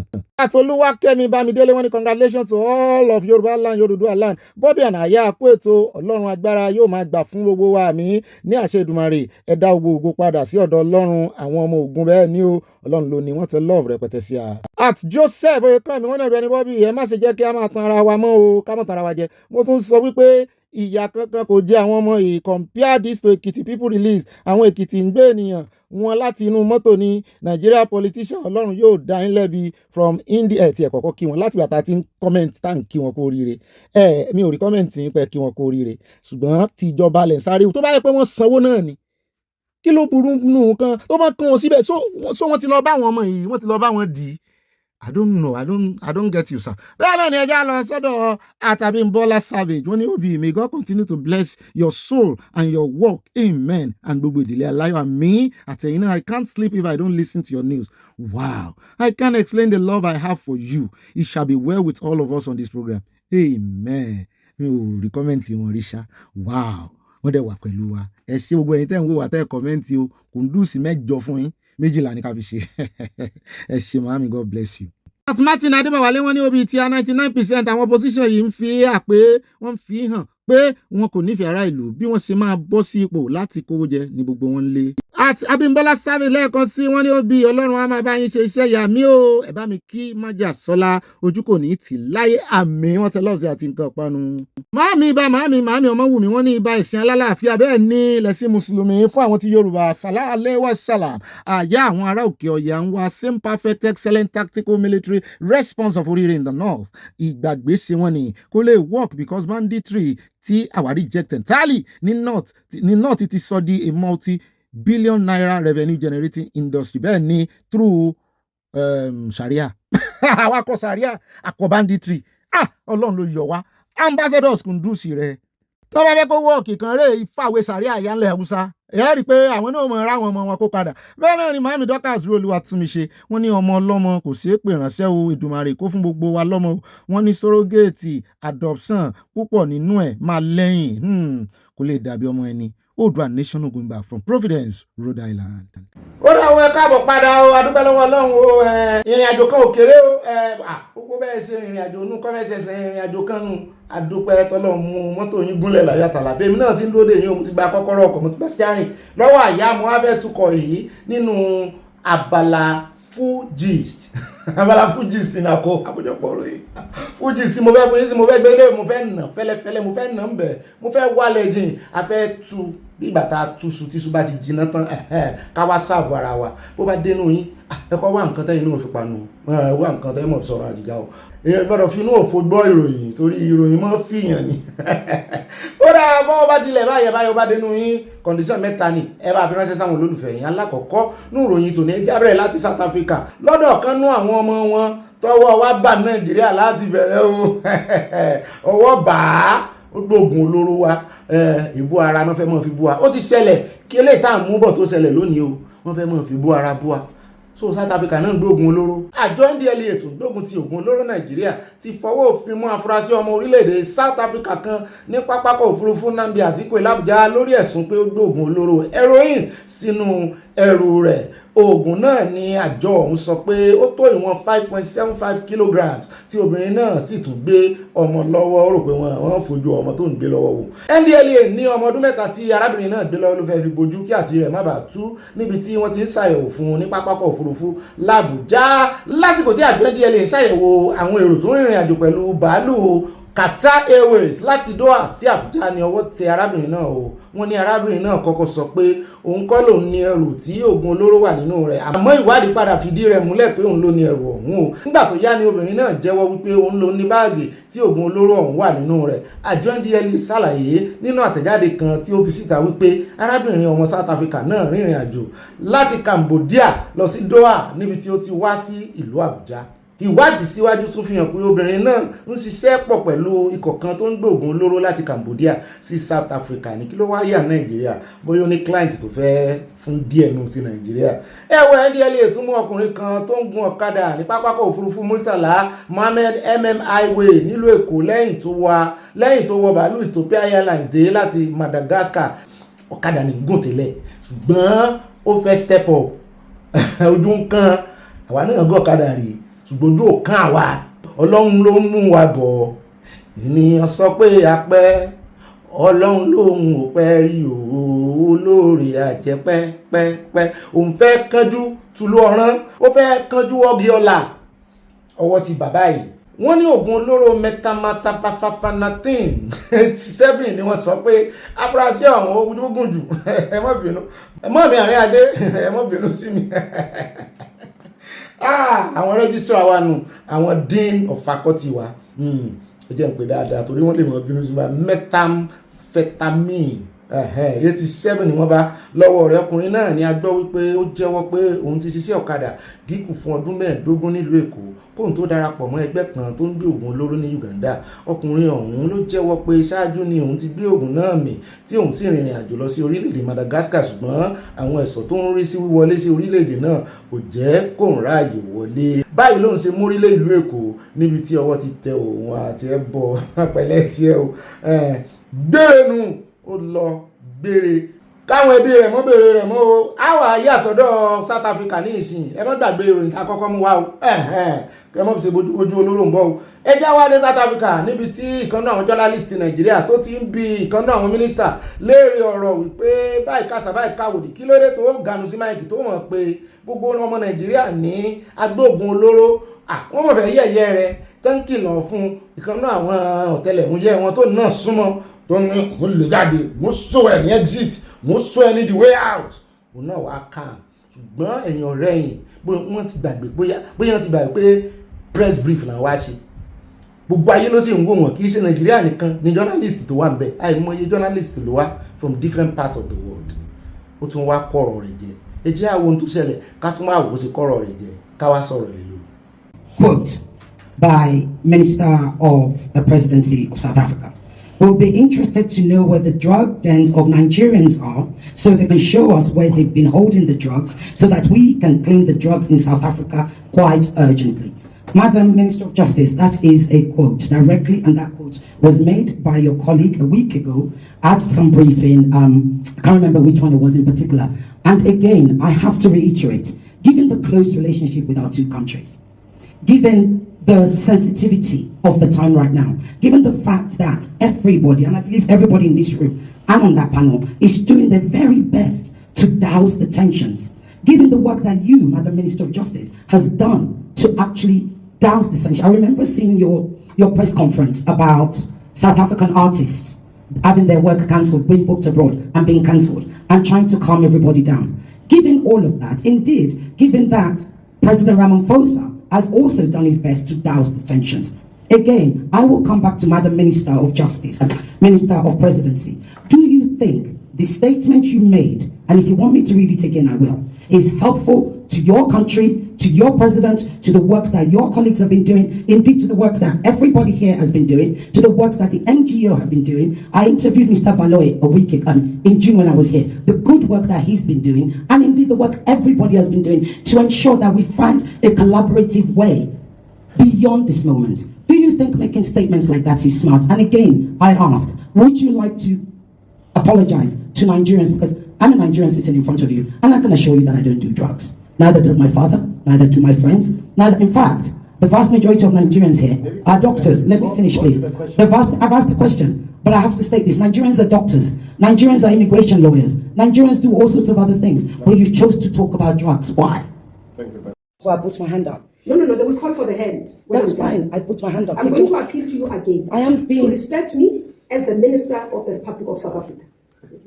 Please. You are here to interact with us. Please, we are appealing to you. So, the chair of the session will call another round of questions where you can take your more questions. We are currently answering. Now, when you disrupt us while we are answering your question, it's not helpful at all. abẹ́ rí pé àyà kó àwọn aráabí gan mo láìkí bí arábìnrin yẹn ṣe fún jẹ wọ́n pe gbogbo ọmọ nàìjíríà lóògùn olóró ó sì wá dáa táìmù kan náà wàá mú ọmọ South Africa nàìjíríà tóun náà gbé oògùn olóró ògbóyin lólóògùn olóró ní South Africa kò wá tán bí ọmọ nàìjíríà tẹ mú dẹ̀ mú jáde ṣùgbọ́n ẹja wá gbọ́ ó tún ṣe press brief míì tó wá ń ṣàlàyé asán àlójúmọ́ àti South Africa sẹ́ẹ̀. Justice system, where investigations are done, where people are arrested, and therefore people then are prosecuted and do serve sentences. Our judiciary in this country is independent, doesn't get influenced by politicians, doesn't get influenced by those who have power or even money. So we can be rest assured when matters appear before our judiciary, they are evaluated and they are. Minister Nchabeni never said all Nigerians are drug dealers in the statement. Never. There's no way she says that. So it can be that the insinuation is that she said Nigerians are drug dealers. She didn't say that. She spoke about drug dens, and my explanation is that if you listen to the marchers, you listen to the South Africans, that's what they have given us as feedback to say, ministers, please go to Hillbrow, go to Sunnyside. We do have this challenge of drug dens that are there. It is South Africans who are saying to us, they are run, some of them are run by Nigerians. And Minister Nchabeni was explaining the feedback that we have received from South Africans. ṣùgbọ́n kì í ṣẹ̀bi wọn o ẹ̀bi àwọn ajẹ̀kúta mọ́mú mi wọ́n ń ṣẹgbẹ́ òkùnkùn ńbẹ̀ wọ́n ń tó oògùn olóró ńbẹ̀ àwọn náà ń borúkọ ọmọ nàìjíríà jẹ́ ebe èèyàn ni bàbá tẹ́ntẹ́n tó wà ńbẹ̀ gbogbo alámọ̀ bí ẹni mowó ta ló lè firú ẹ̀sùn yẹn kàn àlẹ́ mi ò kórìíra ọmọ Ìgbò ṣẹ̀ ṣùgbọ́n èmi mi ò tiẹ̀ bá kankan nu wọn sí rárá torí àwọn náà máa lọ borúkọ nàìjíríà jẹ́ ń ta àwọn náà fi wá sí gbogbo problem tá a ṣẹ̀ wá ń gbìyànjú àti kó wo ìbíbí wọn yìí àwọn ni àwọn náà dẹ̀ máa ẹ wo kò sí kankan tó ṣe é bá gbẹ́nu ràn méjèèjì o wọ́n set wa up ni pẹ̀lú bí tá a bára wa yìí àìsà àjìnà sí wọn ahead láwà àwọn náà ń jẹ́ kọ́pọ̀lọ́ tí ò ní rù kó mọ̀ ṣẹ́gìrì síyàn lára àwọn ni tí ì bá ṣe tiwọn á lẹ́nu ọ̀rọ̀ jù báyìí lọ á defend ara jù báyìí lọ ìsúnmọ́ yóò dáa fún journalist yẹn o ọmọ Yorùbá ni yóò jẹ́ ọmọ tribe rẹ̀ gbogbo ẹ̀ láti sọ di tribal mark ìṣẹ́bí wa ẹbí wọn ni o. ó náà lẹ ti gbọ́ yẹn o ó ti ẹ̀dá táìmù tí ṣẹlẹ̀ náà ni wọ́n mú ìkan lára ọmọ wọn ọwọ́ sì mọ́ bà wọ́n nítorí wípé wọ́n rò wípé àwọn ọmọ àwọn ìṣèwà ìbàjẹ́ wọn ìbá wọn nídìí ìbàjẹ́ ní ìsìn wọ́n ń sọ ìjẹ́ 500,000 ni wọ́n náà ti lé kúrò nílùú àwọn tó jẹ́ foreigners ìkànnù opposition leader wọn wá ń bi wọn ní ìsìn tẹ́ ti lé foreigners lọ iṣẹ́ ń dà ní ìsìnṣẹ́ ti ríṣẹ́ bẹ́ẹ̀ náà làwọn obìnrin wọn ní South Africa náà ní àwọn ti padà sínú ewu ń bẹ lóko ló ń gé àwọn ṣé ẹ mọ̀ wípé lẹ́yìn India ìlú tó tún máa ń fi ẹ̀sùn táwọn ọkùnrin máa ń fipá bá obìnrin lò pọ̀ òun ni South Africa wọ́n náà ti bẹ̀rẹ̀ àwọn tán ti fẹ́ ọmọ Nàìjíríà rí tó ọmọ Nàìjíríà ti wá padà wọ́n ti lé wọn ní ìsìn wọ́n ní wọ́n fi tipátipá tí kúkú bá wọn lò pọ̀ ni wọ́n yẹ̀yẹ́ àwọn wọn rà wọn gẹ́gẹ́ bí ọmọ South Africa mọ̀ wọ́n náà ti yẹ̀yẹ́ ara wọn fẹ́ ọmọ Nàìjíríà bí wọn fọ́ ọmọ Nàìjíríà pé kò sọ́nà South Africa kankan tí ó fẹ́ àwọn mọ́ àfikán mọ́ fipá mọ́ àfikán yà lọ mọ́ solóso mo ní South Africa yẹn ìbọn náà máa ń ṣe carnival kan báyìí àbí festival ni ìhòhò festival o early bí ọ̀rẹ́ tí ń ṣerú ẹ̀mí rí kíní tí ń ṣerú ẹ̀ Nàìjíríà náà ní fẹ́wé bò nǹkankan ní gbogbo wájú gba gbogbo gbáyà báyìí sí ọ̀ mo tún rántí orin bàbá Orlando tá a kọ wọlé ìgbèrè bá doyún ó gbóyún o ẹjẹ́ àtẹ̀wájú àròjọ́ mú solókun ọlọ́run mọ yẹ̀yẹ́ wọn ni ó dá nígbà ìjà wá yà sí ọ̀dọ̀ olódòdẹ àwọn èèyàn bí wọ́n ń béèrè wípé kí ló dé tó jẹ́ Kashim Shettima náà lẹ́tún mú olódòdẹ kí ló dé tẹ̀ ń ṣe báyìí kí lẹ fẹ́ fàyọ ń bẹ̀ kí lẹ fẹ́ mú jáde ń bẹ̀ muslim ticket yìí yóò kó bá jọba yín Bọ̀dájídé náà fẹ́ gbé wa débẹ̀ àwọn fẹ́ sọ ìdí àwọn fẹ́ sọ probability bóyá yóò kú bọ́n ni bóyá kò ní kó bọ́n bóyá wọ́n jẹ lọ bọ́n ṣe jẹ lọ 2023 ẹ̀jẹ̀ àjọgbọ́n náà. In a lot of things in politics, what a lot of people don't take into consideration is the political correctness of certain decisions. politics is not so much of a science that is rigid. Okay. In nature. You must understand where you want to go, what you want to achieve before you take certain decisions. It's not just at the federal level that this happens, it also happens at the state level. It might not be pronounced, but in a state even like Lagos, people still talk about the religion of who governs. It could be subtle, but it goes a long way. For instance, we've had a Christian governor for so number of years. Even in a place like Lagos, we want a Muslim. It will be within the party. You may not hear it pronounced heavily, but it happens. When we were going towards 2023 and Asiwaju Tinubu announced the choice of running mate, one of the things that people did not do was to go and look at the political correctness of that decision. They were looking at the religious angle of it. So if, for instance, Asiwaju Tinubu decides to choose a Christian from the north, and that Christian does not get him enough votes, what happens to his chances? We are not even talking about competence yet, because it is only when you get into office that we are going to see your competence. If you don't win the election in the first place, how do you do it? He realizes that replacing Kashim Shettima at this point will disrupt the stability of the ruling party. So he has decided to stick with him. And as the senator representing Borno South, I said, Ali, this has, rather than weaken the party, it has further strengthened it.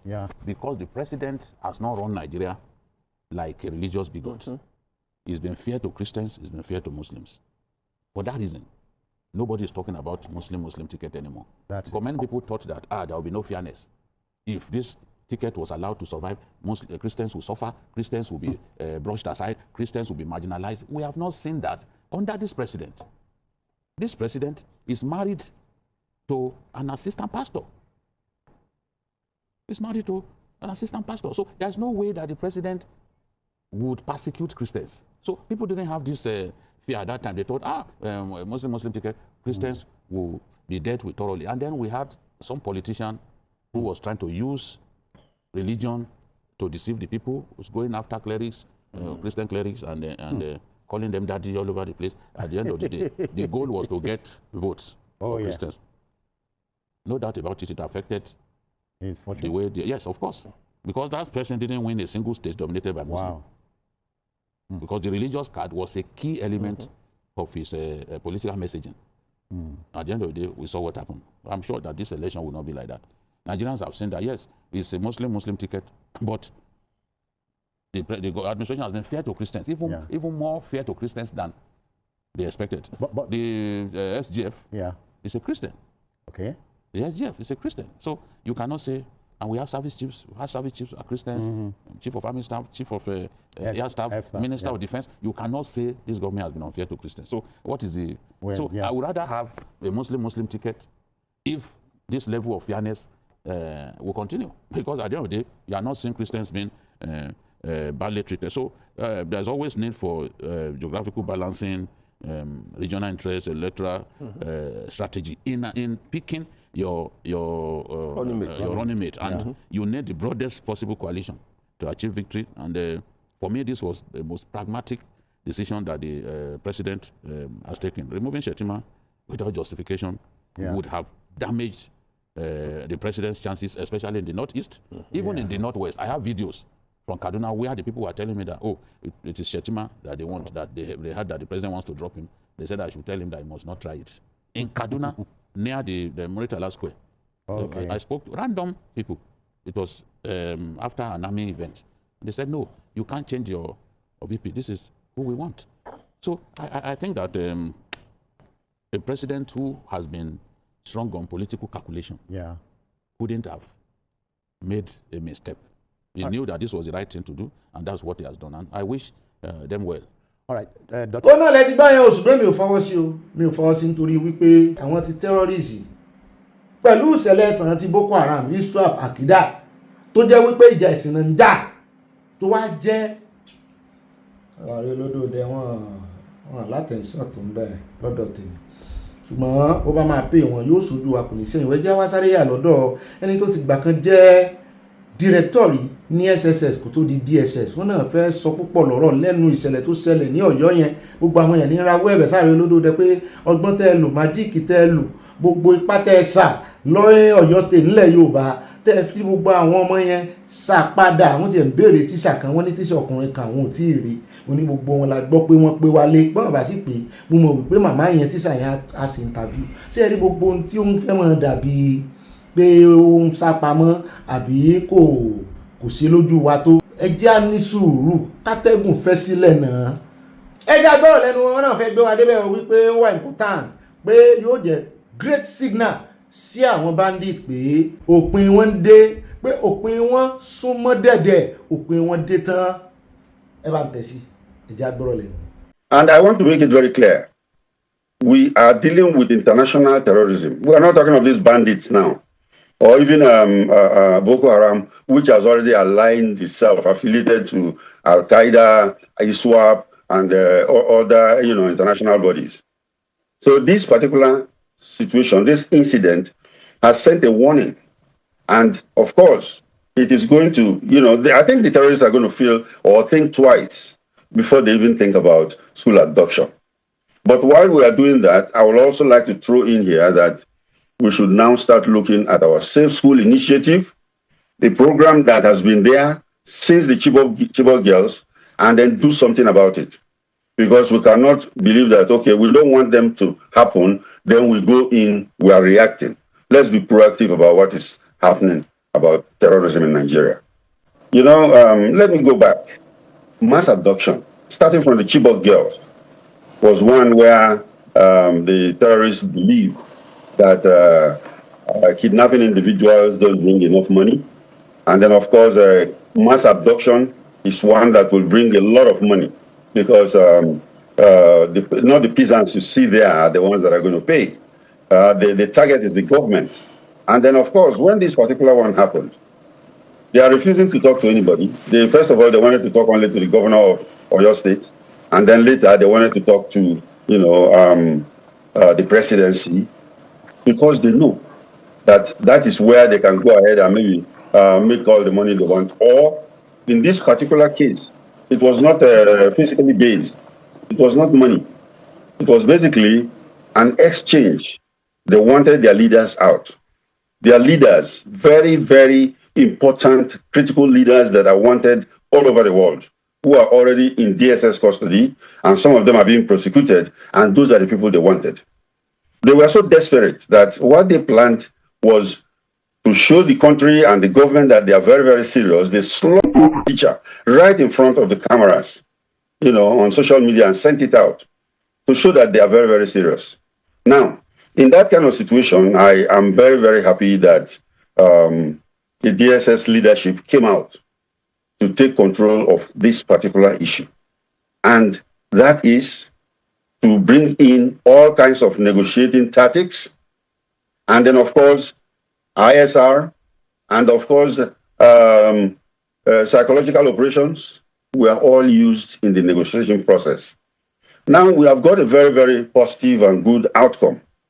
Now, with that kind of outcome, it's a warning to other terrorist groups that are hanging around the country that if they are given the, freedom to do what they did, then they can go from there to Borno.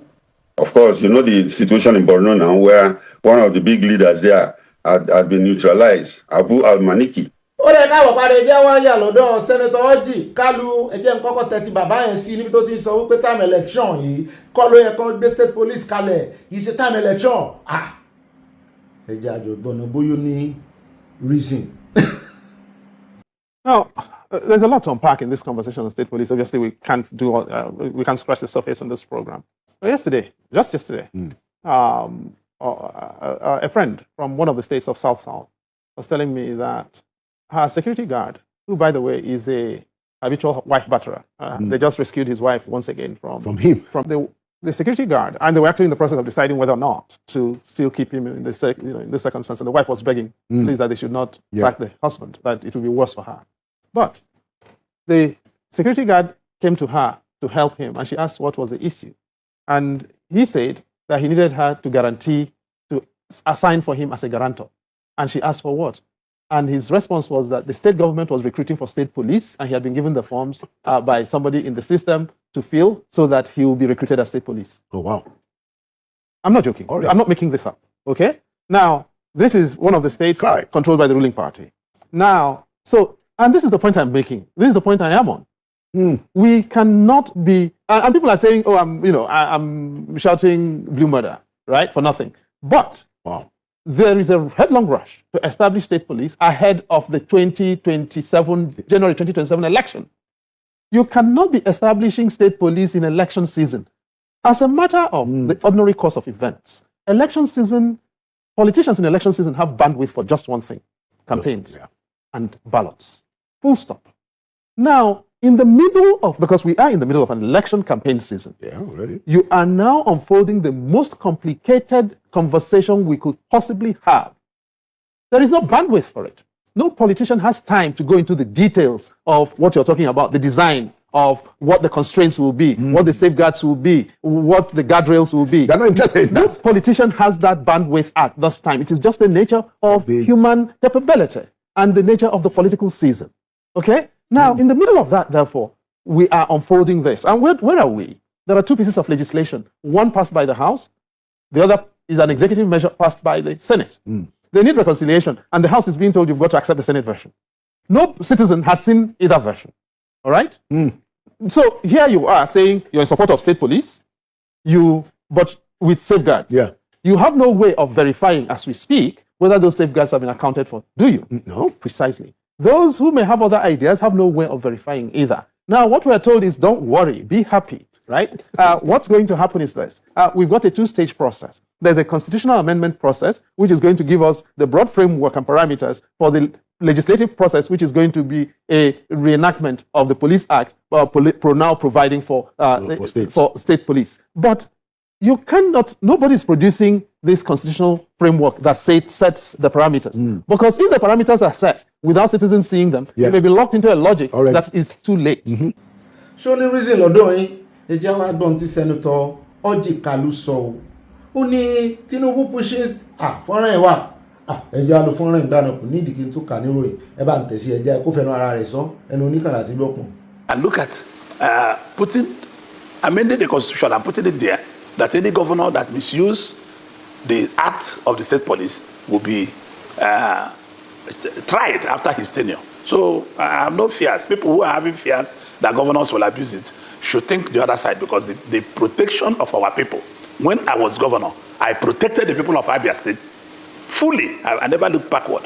And I hadn't any sympathy on anybody who wanted to break the law, because the major act of a government is to protect lives and property. And that was where I stand. So I believe that the National Assembly, headed by Senator Akpabio, so Godswill Akpabio, we will be able to do and present a sound laws that will be able to protect people of different states and ourselves. What we have just done is to amend the section of the Constitution which allows us to have state and federal police. Now we have amended the Constitution that allows us to see state and federal police. The next thing is to amend the Police Act. And these are where those things we are talking about will come. Whatever they have said before now is irrelevant. It's only when the Police Act is being amended, whatever we put there is what stands as law of the nation. So nothing has been put in there. What the Senate have done is to amend the Police Act, and the House of Representatives, the National Assembly, what we have amended is to amend a section of Constitution that made it impossible to talk about federal and state police. And this is what we have done. I'm sure President Ahmed Tinubu will be bringing a bill that will justify the mode that the federal police and the state police will cooperate. And the National Assembly, every member of the National Assembly will have opportunity to put what he or she thinks will be necessary. I will not like my brothers and friends in the northern Nigeria to think that way. The urgency in Oyo was the ability of the military authorities and the National Security Advisor, Alhaji Nuhu Ribadu, and the urgencies of the state government. I know many of our state governors hardly in their states. So I'm sure the federal government paid attention because it was ability of the locals to cooperate, to give intelligence. You remember what the spokesman of the 2nd Division of Nigerian Army was saying, and because the area, the people cooperated to give them information, to give them the whereabouts of the kidnappers, to be able to speak. I encourage, whether they are Hausa or Igbo or Efik or Yoruba or Nupe or anything you call about it, I will encourage the locals to be able to give information to the military authorities or to the security agencies or to DSS. It's the cooperation of the area that made it possible to round those people up. So what happened is that if you are going in and coming out of that area, the security agencies arrest you, because where you are coming from, they already know you're either going to supply food or give information or do that. They will arrest you and keep you aside. In many areas, including in part of the northern Nigerians, people are afraid to give information. The earlier they cooperate, the better, because this security we are talking about is coming from the Sahel region mostly, because of the fall of President Gaddafi, President Saddam Hussein, all those of President Oman of Sudan, and arms are coming in to the borders of northern Nigeria so fastly. I encourage them to be able to release information, whether your brother is involved or your sister is involved. Give the information to the security agencies. Àbí wọ́n ti give information ní tó dáwọ́ àwọn Haúsá náà àtàwọn Fúlàní. Wọ́n fẹ́ kí n tó ṣẹlẹ̀ ńlẹ̀ Yorùbá. Ilẹ̀ Yorùbá mọ̀ dá o. Abẹ́ẹ̀ rí Sunday Igboho wọgbó yẹn báyìí. Gbogbo nǹkan sì ń bọ́ sétò létò ó sì ń gorí ara wọn. Àwọn náà fẹ́ ń tó dáa. Akíkanjú mélòó ló jáde ní ọ̀dọ̀ wọn? Tó ló ń lè wọgbó, akíkanjú mélòó? Bẹ́ẹ̀ náà ni àmọ́ rí fọ́nrán ibi tí wọ́n ti mọ́ pàtẹ́wọ́ fún àwọn bandit lórí àwọn agbésùnmọ̀mí lórí kátàkùkù wọn tó bá ń kọjá lọ. A rí ibi tó ti ń bá wọn ṣe meeting. So ẹ̀yin lẹ́ ń fọwọ́sowọ́pọ̀ pẹ̀lú àwọn tó ń pa yín, àwa ò fọwọ́sowọ́pọ̀ ni. So ẹ mọ́ fi tiwa wé ti yín o. Irọ́ ẹ mọ́ fi kú wo oorun, ó jẹ́ àtọ̀ síra wọn gédégédé. Àwa ò fẹ́ ìgbà tí sàríà náà dé, wọn náà fẹ́ gbé sàríà wá. A ṣe kí ni apá láriwo, ẹ̀yin ń wora yín ran, ẹ tẹ̀sìn bọ̀, ẹ gba sàríà láàyè. Mélòó ní àwọn agbésùnmọ̀mí làwọn Hisbah yín ti mú? Wọ́n wá rí n tó dáa ó wù wọ́n. Ẹ sì fẹ́ ṣiṣẹ́, ẹ fẹ́ give information gbàbọ̀dé. Ẹ̀yin náà mọ́ gbàbọ̀dé mọ́, ẹ wá kẹ́kọ̀ọ́, ẹ wá kọ́gbọ́n. Gbogbo àwọn tí ò dá láàrin yín ẹ yọ wọ́n sọnù, ẹ mọ ẹbí wọn, ẹ mara wọn.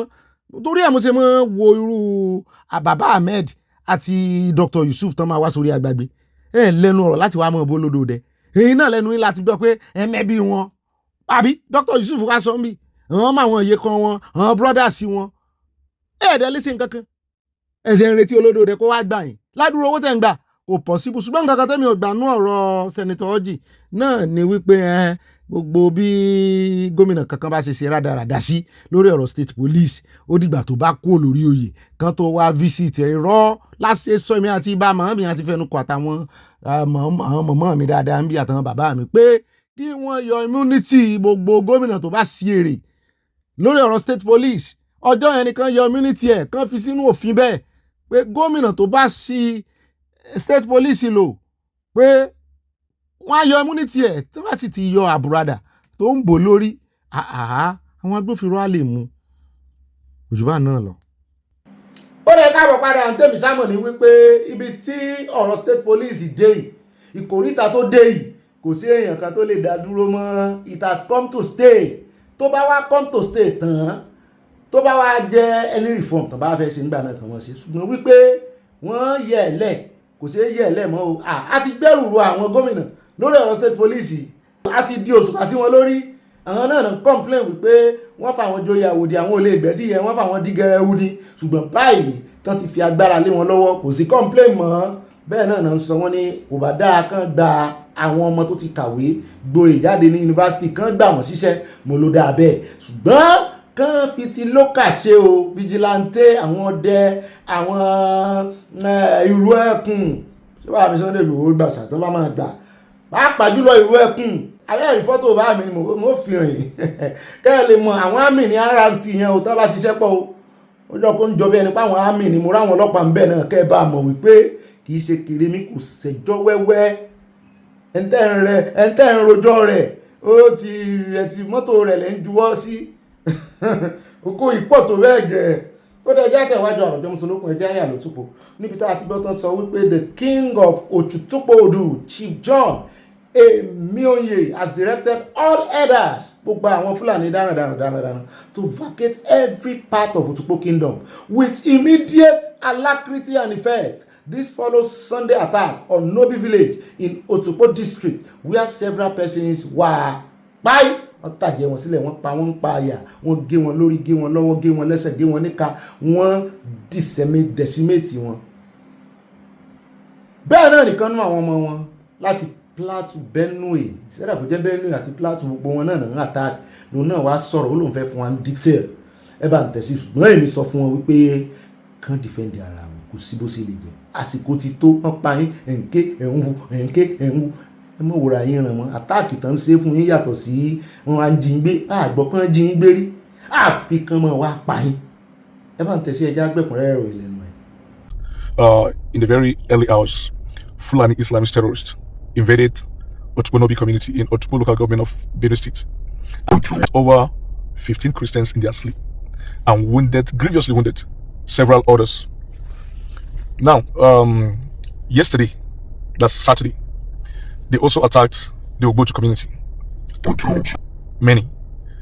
Do you know that since the day Orire Rescue was killed by unknown persons in Benue, after coming from a so-called peace meeting in Ohimini local government, and between Ohimini and Otukpo, more of Otukpo where he was attacked, and then the Benue state government apprehended, the police in Benue apprehended some innocent persons, including 90-year-old, 16-year-old, 12-year-old, and took them to the police command in Makurdi, Benue State.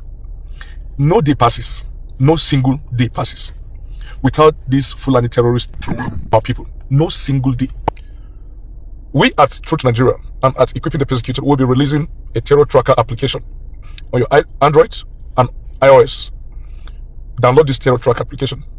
You'll be monitoring the terror tracks and you'll be receiving alerts of places that these guys have arranged to attack. We know where they've been amassing.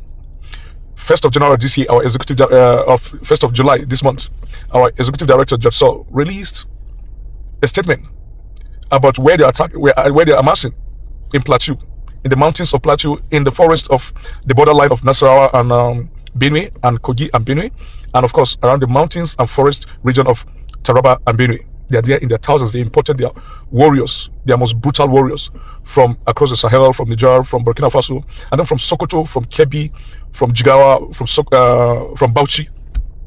They're all over. I'm telling you that suddenly this attack is just starting. So what I want our people to understand is that there's nothing like skirmishes. There's nothing like clashes. We've constantly been invaded. We're facing invasion of our land, fight for conquest, and total obliteration and extermination of our people. Ó dẹ̀ káàbọ̀ padà já wá sáré yà lọ́dọ̀ gómìnà oníjó ká tó lọ sí iléeṣẹ́ ológun tán náà fẹ́ fún alábọ̀yé àwọn insurgency tán ti pa nínú oṣù kẹfà tó kọjá yìí àtúngbọ́ tó oṣù keje. Gẹ́gẹ́ bá ṣe ń gbọ́ nínú ìdìbò gómìnà tí ń bọ̀ wọ́n ní Ọ̀ṣun State Governor Ademola Adeleke has called on the European Union to take special interest in the forthcoming governorship poll in the state. The governor made this known while receiving the Austrian ambassador to Nigeria, Mr. Peter Guschebo, at the Osun State Government House in Osogbo, the state capital. In a statement signed by the spokesperson to the governor, Olawale Rasheed, obtained in Osogbo on Sunday, Adeleke further said that EU monitoring of the poll will strengthen compliance with the Electoral Act during the exercise. I urge the European Union to take special interest in the forthcoming Osun State election. Our government remains committed to free and fair election. We are ready to work with your country and Austrian businesses in exploring this opportunity for mutual growth and prosperity. Àwọn èèyàn ní ìyẹn ò ní kó mọ́ lùsì, ìyẹn náà ò ní kó mọ́ win. Ká mọ̀ wò tí free and fair election bá wà. Ẹni tó bá lose yóò gbà kó ń lose, ẹni tó bá sì win yóò gbà kó ń win. Ká ti wá ń sọ yẹn lọ́wọ́ náà ti wá pàkíyèsí wa sí wípé ẹ tún wá ohun tí ń ṣẹlẹ̀ nínú ẹgbẹ́ ADC o, ká ti kú mọ́ ti yọjú o, àwọn tí wọ́n jọ ń fa wàhálà, wọ́n jọ ń fa jàgídíjàgan wípé àwọn làwọn lẹ́gbẹ́, àwọn lólórí ẹgbẹ́, wọ́n náà yẹn ti lọ upload presidential candidate àti vice presidential candidate tí wọ́n sí INEC sì gbà kan upload ẹ̀. Kíni wọ́n ń dá àwọn tàtíkù dúró, àwọn ti David Mark láti upload orúkọ Àtíkù àti Amechi àbọ̀n ti upload sí wọn náà tẹ́lẹ̀ kò yẹ kí INEC lè gbà kí wọ́n tún upload míì eléyìí lágbára o wọ́n fìjà pẹ́ ta mo sì ń wo iye tí wọ́n bá wọn bẹ́ẹ̀ náà ni kéèsì ti NDC náà sì wà ń bẹ́ o ẹ jẹ́ wá tẹ̀wájú àròjọ musolókun o ìròyìn kan náà ló kù àárí mi ìròyìn kan náà ló kù àáfẹ́ lójú dáadáa à ń lọ sí orí ìròyìn bàbá Sunday Igboho níbi tí ìkànnì àwọn lawmaker nílẹ̀ ìgbìmọ̀ asòfin House of Rep tó ganu sí máìkì wọ́n bí léèrè ọ̀rọ̀ náà ni wípé kí lórí sí tó bá sọ wípé aráàlú pàápàá jùlọ àwọn tí wọ́n láyà dáadáa náà tí Ọlọ́run fún ní orí ọ̀fẹ́ àyà níní tí wọ́n sì ní akíkanjú wípé security ò sí fún ìjọba nìkan kò sí fọ́lọ́pàá nìkan kò sí fún DSS Bọ̀dádéọlá gan sọ bẹ́ẹ̀ náà ni ẹni tó ti gbà kan jẹ́ CDS tó wá ti di Minister of Defence nísìn ó náà mọ́ tẹnumọ́ wípé gbogbo ọmọ Nàìjíríà láti fọwọ́sowọ́pọ̀ ká dáàbò bo orílẹ̀-èdè wa pé tẹ́ bá wá rí tí Sunday Igboho jáde àtàwọn míì tó lákíkanjú wípé só yẹ kí ìjọba dá wọn dúró àti wípé àwọn kan nínú àwọn opposition àtàwọn tí ò nífẹ̀ẹ́ Nàìjíríà wọ́n náà máa fi bú ìjọba wípé torí pé ìjọba ti ìjọba ti fìdí rẹmi wọ́n nítorí ẹ̀ ní àwọn aráàlú ṣe ń gba ìṣe wọn ṣe mo ní kò rí bẹ́ẹ̀ ká fọwọ́ wọwọ́ ní jẹ́ kọ́wọ́ mọ́ tíjọba náà bá gbà káwọn aráàlú kọ̀ọ̀kan kan náà tó ní kó tán nígboyà tán sì ti ní antecedent wípé wọ́n ní bẹ̀rù àwọn ọmọ líle tán bá lè ṣe wọ́n dáadáa kán kó kìíní ilé ẹ̀ lọ́wọ́ ẹ̀rí pé bá Sunday Igboho ní ìsìn wọ́n dá ṣiṣẹ́ yìí àwọn àtàwọn àti ara ti ẹwọ àwọn èèyàn tán gbà lẹ́nu ìsìn wọ́n ló kọ wọ́n ládírẹ́sì níta nǹkan ti ń rojọ́ wẹ́wẹ́ ṣùgbọ́n ẹjẹ́ wá dán tí lawmaker ìfidáhùn yóò dùn mọ́ yín. During the weeks these pupils were in captivity, we saw Sunday Igboho publicly declare his intention to enter the forest and confront the kidnappers himself. Does this reflect a dangerous loss of public confidence in the country's security institutions? And should individuals taking on such roles be restrained? And even, though they claim to be acting in public interest? In my opinion, security is not the responsibility of government alone. And that is why brave Nigerians, wherever they are, I'm not speaking to the side of government here, but you need to appreciate, instead of using the commitments and the responsiveness of all Nigerians in ensuring that they have assisted in one way or the other toward making sure that those school children were rescued. So you cannot blame Nigerians for supporting government. And if somebody feels he has the wherewithal to contribute his effort towards rescuing fellow Nigerians, why can't you applaud him instead of using that to say that government responsibility has been left in the hands of individuals? At the end of the day, in Nigerians in the media, you're seeing where people are trying to comment downplaying the fact that military have lost their life at the front banner of rescuing these school children. So at the end of the day, the success goes to government. So we must appreciate Nigerians wherever they are. You have civilian JTF in Borno, you have them all over, you have members of the vigilante. Even before this crisis, communities have their own community watch, and they have been doing their best. Why can't these people that are trying to politicize the whole thing condemn in the past, when you have community watch that come to provide protection to the community, whereas it is the primary responsibility of government? So I don't think I belong to the school of thought that will think that responsibility of protection of lives and properties of Nigerians should be vested absolutely in the hand of government alone without people committing themselves to it. So I will appreciate Sunday or whosoever that have contributed, and those other Nigerians within the 4 handles of Nigeria that are, sacrificing their life to equally come to the aid of Nigerians by complementing the efforts of government instead of using it to condemn government. I don't belong to that school of thought. Yes, ó lọ náà lẹ́ti gbọ́ yan ẹ̀rí wípé àjòrókè ní iná ìjó Ọlọ́run ní fàtẹ́gùn sí Ọlọ́run ló wà ń di àrò ó ní òsì ọbẹ̀ ìjìnà ẹ fi àwọn aláròyè lẹ̀ ẹ fi àwọn ẹlẹ́jọ́ wẹ́wẹ́ lẹ̀ wọ́n rí kan ṣe kan wọ́n ń wojú àwọn tí wọ́n ń wojú kan tó jẹun àwọn breadwinner tí ń wojú kó tó jẹun àwọn nǹkan pẹ́pẹ́pẹ́ tó yẹ kó o ṣe ìyọ̀kíà tí wọ́n náà ti ẹ̀ fi proof pé ó dúró déédéé ẹ mọ̀ parí ìjà àdúgbò ẹlẹ́njagun àwọn òkà yẹn sí oṣù máa tún nímọ̀ tún àwáwí asán wímọ́ nítorí sista Mokunfayo ti sọ púpọ̀ lọ́rọ̀ inú bí wọn gan so mo wá gbádùn bàbá wa ìtàn jáde ẹjẹ́ àkọ́kọ́ gbọ́rọ̀ tán sọ ná ọ̀rọ̀ wọn mú omi tútù díẹ̀ wá ṣùgbọ́n àwọn nǹkan kan wà tán sọ tán náà fọwọ́ bò mo sì rí àyẹ̀sí wípé wọ́n wà ní diaspora lára wọn torí kánilé náà wà ní ṣùgbọ́n yóò dá fún yóò bàbá wa fún ìgbésí àlàáfíà tẹ̀ gbé yìí bó ti jẹ́ pé ẹ̀sùn àwọn nǹkan kan tí ó fẹ́ dàbí ẹni pé kò rí bẹ́ẹ̀ ẹ jẹ́ àkọ́kọ́ gbọ́rọ̀ lẹ́nu wọn náà ká tó sọ̀rọ̀ ni. mo kàn fẹ́ fi àsìkò ìbá wa tí a jẹ́ ọmọ ẹgbẹ́ OPC tí bàbá wa Ààrẹ Gani Adams sọ̀rọ̀ wípé kí a jọ̀wọ́ ká fi ìdínú lọ́pọ̀lọpọ̀ kí gbogbo wa kí ẹ má jẹ́ ká ṣe ìpolówó ọ̀rọ̀ Sunday Igboho mọ́ because lójú mi bí ìgbà pé ọ̀pọ̀lọpọ̀ wa à ń fi ààrẹ ń ta Sunday Igboho síta ni àti jẹ́ kí à ń fi ààrẹ jẹ́ kí ọ̀pọ̀lọpọ̀ àwọn èèyàn tó ọmọ Sunday àti fẹ́ jẹ́ kí wọ́n mọ̀ jù bẹ́ẹ̀ lọ ni mi ò ní wọn mọ́ ṣùgbọ́n àti fẹ́ jẹ́ kí wọ́n mọ̀ jù bẹ́ẹ̀ lọ ni èròǹgbà ẹgbẹ́ yìí àti pínlẹ̀ tó jẹ́ olùdarí rẹ̀ ìyẹn ààrẹ Gani Adams ó yàtọ̀ sí gbogbo nǹkan tó ń kálukú àti àjọṣe pátápátá kì í ṣe ìka máa bú ààrẹ Gani Adams àbí kẹ́kẹ́ máa bú Sunday Igboho ló máa fún wa ní ló máa jẹ́ ká débi tí à ń lọ ibi táwọn lọ sì jìnnà gan ju pé ká tó máa sọ̀rọ̀ kó bá kún gbèsè wa lọ bí mo ṣe sọ́lọ́jọ́ yẹn tí mo sọ̀rọ̀ mo ní ààrẹ kì í ṣe ní àrífín gbogbo èèyàn ló mọ̀ yẹn pátápátá ohun tí ààrẹ ti ṣe sí ilẹ̀ Yorùbá ó dá mi lójú dáadáa pé ibẹ̀ ní Sunday Igboho ti bẹ̀rẹ̀ ó dá mi lójú dáadáa Ọlọ́run akẹ́fọ́ náà ṣe Ọlọ́run afọ náà ṣe àmọ́ igi ńlá ààrẹ Gani Adams ti rúwé ìwé àmọ́ ẹni kó gbìyànjú kó múra dáadáa nítorí pé àyọ̀gbà ajá dùn gan ṣùgbọ́n kájá tó gbẹ ẹjẹ́ bàbẹ̀ lọ́wọ́ tí ojú àtẹlẹwẹ́ tó yá ajá yẹn rí kó tó di pé ajá yẹn gbẹ kó tó di tí èmi àti tá máa fi máa mu gàrí ká tó máa sọ pé ajá yẹn máa dùn ẹjẹ́ bàbẹ̀ lọ́wọ́ àtẹlẹwọ́ ẹni tó yá ajá yẹn ojú àtẹlẹwẹ́ rí kó tó di tí ajá yẹn ṣe mu gàrí.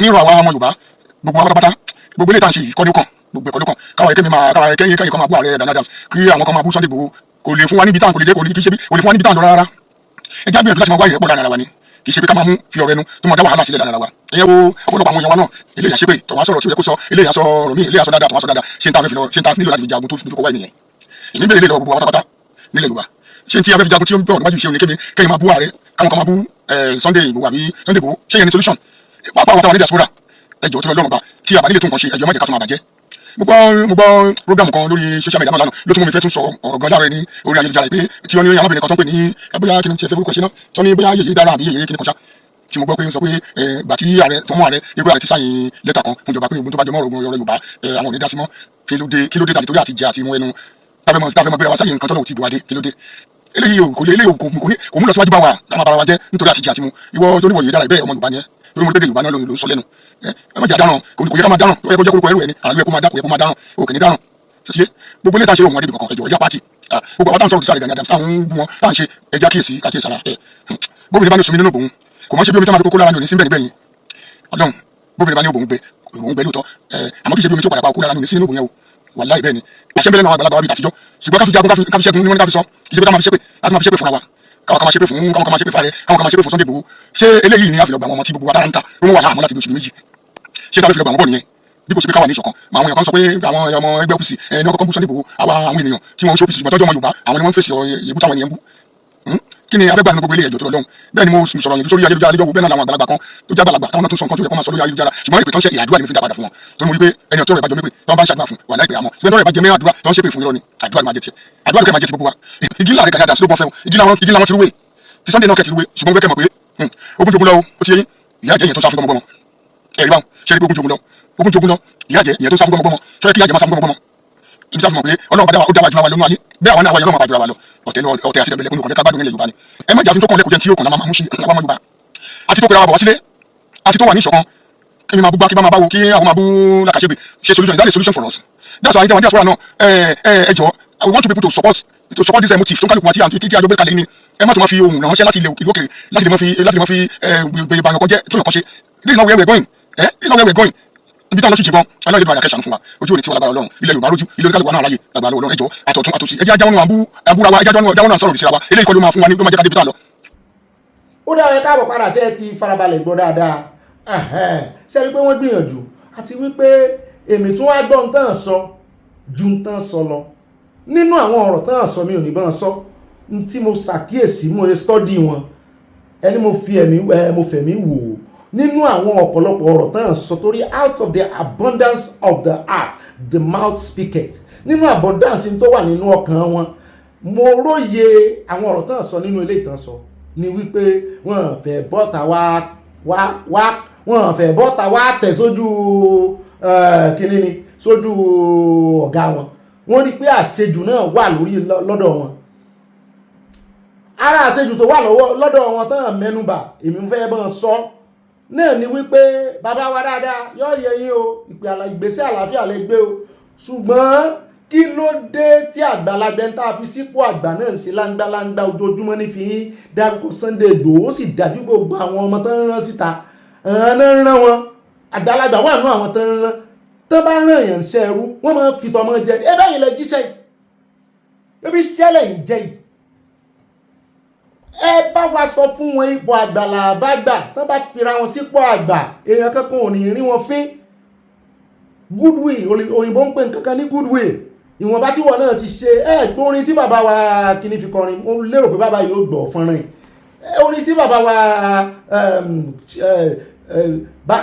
wa Barrister fi kọrin kọ́lọ̀ ń dẹ̀lẹ̀ fẹ́ ní ire kó bá fọ́rún kẹ́ wípé bónírè ṣe ìbákọ wípé bónírè ṣe ìbákọ tí ó fi gbá mọ́ èyí tó ti fi sílẹ̀ má parun láéláé Múyìísà ìrọ̀ àlọ́sọ́dọ̀ Múyìísà bá ọ̀dọ́ Ìbà Gani láwà onírèsè yín ti fi gbá èyí tẹ́ ti fi sílẹ̀ ẹ má jẹ́ ó parun ẹ má fẹnu ara yín bàjẹ́ ẹ má fọwọ́ ara yín parun ẹ má jẹ́ kí àwọn tó yẹ òye yìí tẹ́ ń tì àbí tẹ́ ń tira wọn ẹ má jẹ́ kán ba iṣẹ́ ọwọ́ yín jẹ́ ó yẹ kẹ́ preserve ẹ̀ ní ká máa wò yín báyìí bí bàbá rẹ̀ máa wo tá a bá lọ zoo ká máa wo iṣẹ́ ọwọ́ yín bí bàtà máa kó wa lọ zoo tàbí museum ó sì yẹ ká sì máa wò yín lọ́ọ̀kan rí pé Orire kété iṣẹ́ tí Baba Gani ṣe rèé o iṣẹ́ tí Baba Gani ṣe rèé o ká sì máa gbọ́kẹ́ máa ṣàtìlẹ́yìn bẹ́ẹ̀ bá tiẹ̀ lè máa fojoojúmọ́ ṣàtìlẹ́yìn fún Sunday Igboho tí wọ́n bá sọ̀rọ̀ ẹ̀ létí yín kẹ́yìn náà máa ní akọni ni iṣẹ́ tó ń ṣe yẹn náà ọwọ́ yín ló ti bá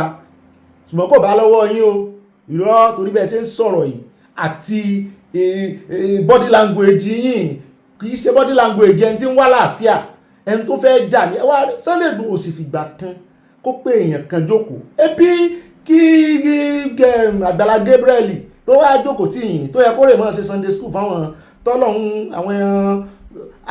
àwọn àgùntàn tọ́lọ́hún kó fún tó yẹ kó rè mọ́ ṣe Sunday school fún oní shepherd olùṣọ́ àgùntàn ni pásítọ̀ lolùṣọ́ àgùntàn mi ò bú wọn tó bá pè é làgùntàn mi ò bú wọn bọ́lọ̀ ń ṣe ní àwátàwà àgùntàn ni wá lọ́wọ́ Jésù so àwọn olùṣọ́ àgùntàn ni tó yẹ kó rè mọ́ mójútó wọn ó wá jókòó ti Baba Gani ó mi orí sí gbogbo àsọdànù tó ń sọ dàálẹ̀ fún ó sì ti fìgbà kan wá sọ́dọ̀ bàbá Sunday Igboho gbogbo alárí ṣé Sunday Igboho sọ̀rọ̀ kìíní lọ́dọ̀ ẹ̀ ó sọ̀rọ̀ Baba Gani lójú ẹ̀ só tàbùkù rẹ̀ só dá ọ̀rọ̀ rẹ̀ lẹ̀ ṣé bọ́dọ̀ Sunday Igboho ló kọ́kọ́ lọ Gabriel ṣé bọ́dọ̀ Sunday Igboho ló kọ́kọ́ lọ sán pè ọ́ wọ́n ga kámẹ́rà wọ́n sì wà bẹ̀rẹ̀ sí sọ̀rọ̀ Baba Gani ibi tẹ́ ti mọ̀ wípé Sunday Igboho ó bọ̀wọ̀ fún ẹ tó yẹ kó bọ̀wọ̀ fún kódà ká wá gbọ́ wípé ó jáde ní Sunday Igboho náà sọ̀rọ̀ Baba Gani àkókàn sí kámẹ́rà ní ara ọ̀wọ̀ náà ni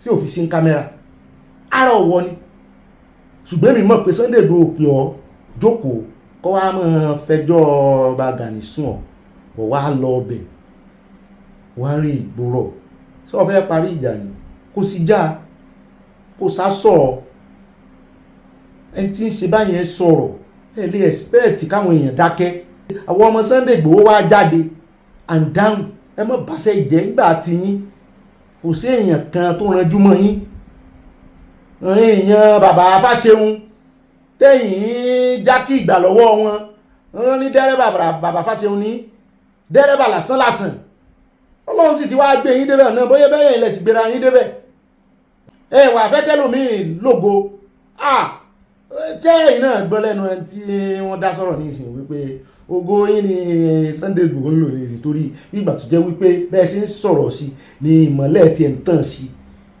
ọ̀rọ̀ yín ó kàdà bí epo sátùpá Sunday Igboho ni ẹ mọ̀ rojọ́ lọ ìlú lépo mi gbọ́dọ̀ wọ́n mi gẹ́gẹ́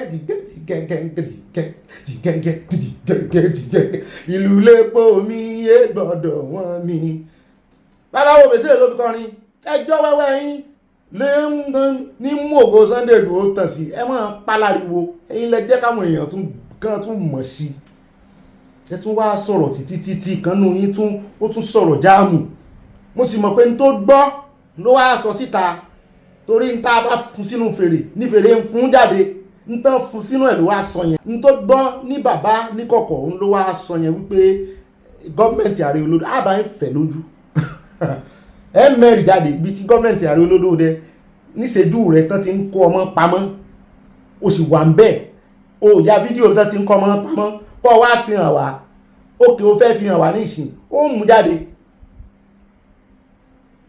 mú jáde gbogbo bẹ́ẹ̀ ṣe jọ ń kó pamọ́ torí bí ìgbà tó ọmọ sí ni ó sì sọ̀gá rẹ̀ náà ló sọ bẹ́ẹ̀ tí wọ́n wá ń sọ tí ò gba ẹnu ọ̀gá rẹ̀ tí wọ́n wá ń sọ síta ó tún lo microphone ṣé àwọn yẹn ṣé irú àwọn tó wà ní security náà rè tán náà ń ṣe security tẹ̀ ń sọ̀rọ̀ fatafata ṣé ẹ rí ọ̀rọ̀ yẹn dàbí àgékù ejò tí ń so bí agbọ́n wọ́n mọ̀ pé wọ́n ti lose out. ẹ rí fọ́tò báàmì Sunday Igboho ni àyà kò yẹ kó jẹ́ ó létí kó tó fi sí báyìí. ẹ wo gbogbo gájẹ́ẹ̀tì ẹ rí pápọ̀ ti sún ni. bàbá wa Alhaji IGP Disu lókè sàdánkátà yín o. ẹ rí pé láti ìgbà tí olóró rẹ ti dá Homeland Security lẹ̀ ẹ rí pé ẹ̀gbọ́n kankan ṣùgbọ́n action lọ ògbélé tẹ́ ń rí yóò dá ń bàbá wa yẹn Major General retired yóò yẹ yín bọ̀dà Adéọlá Ajayi DSS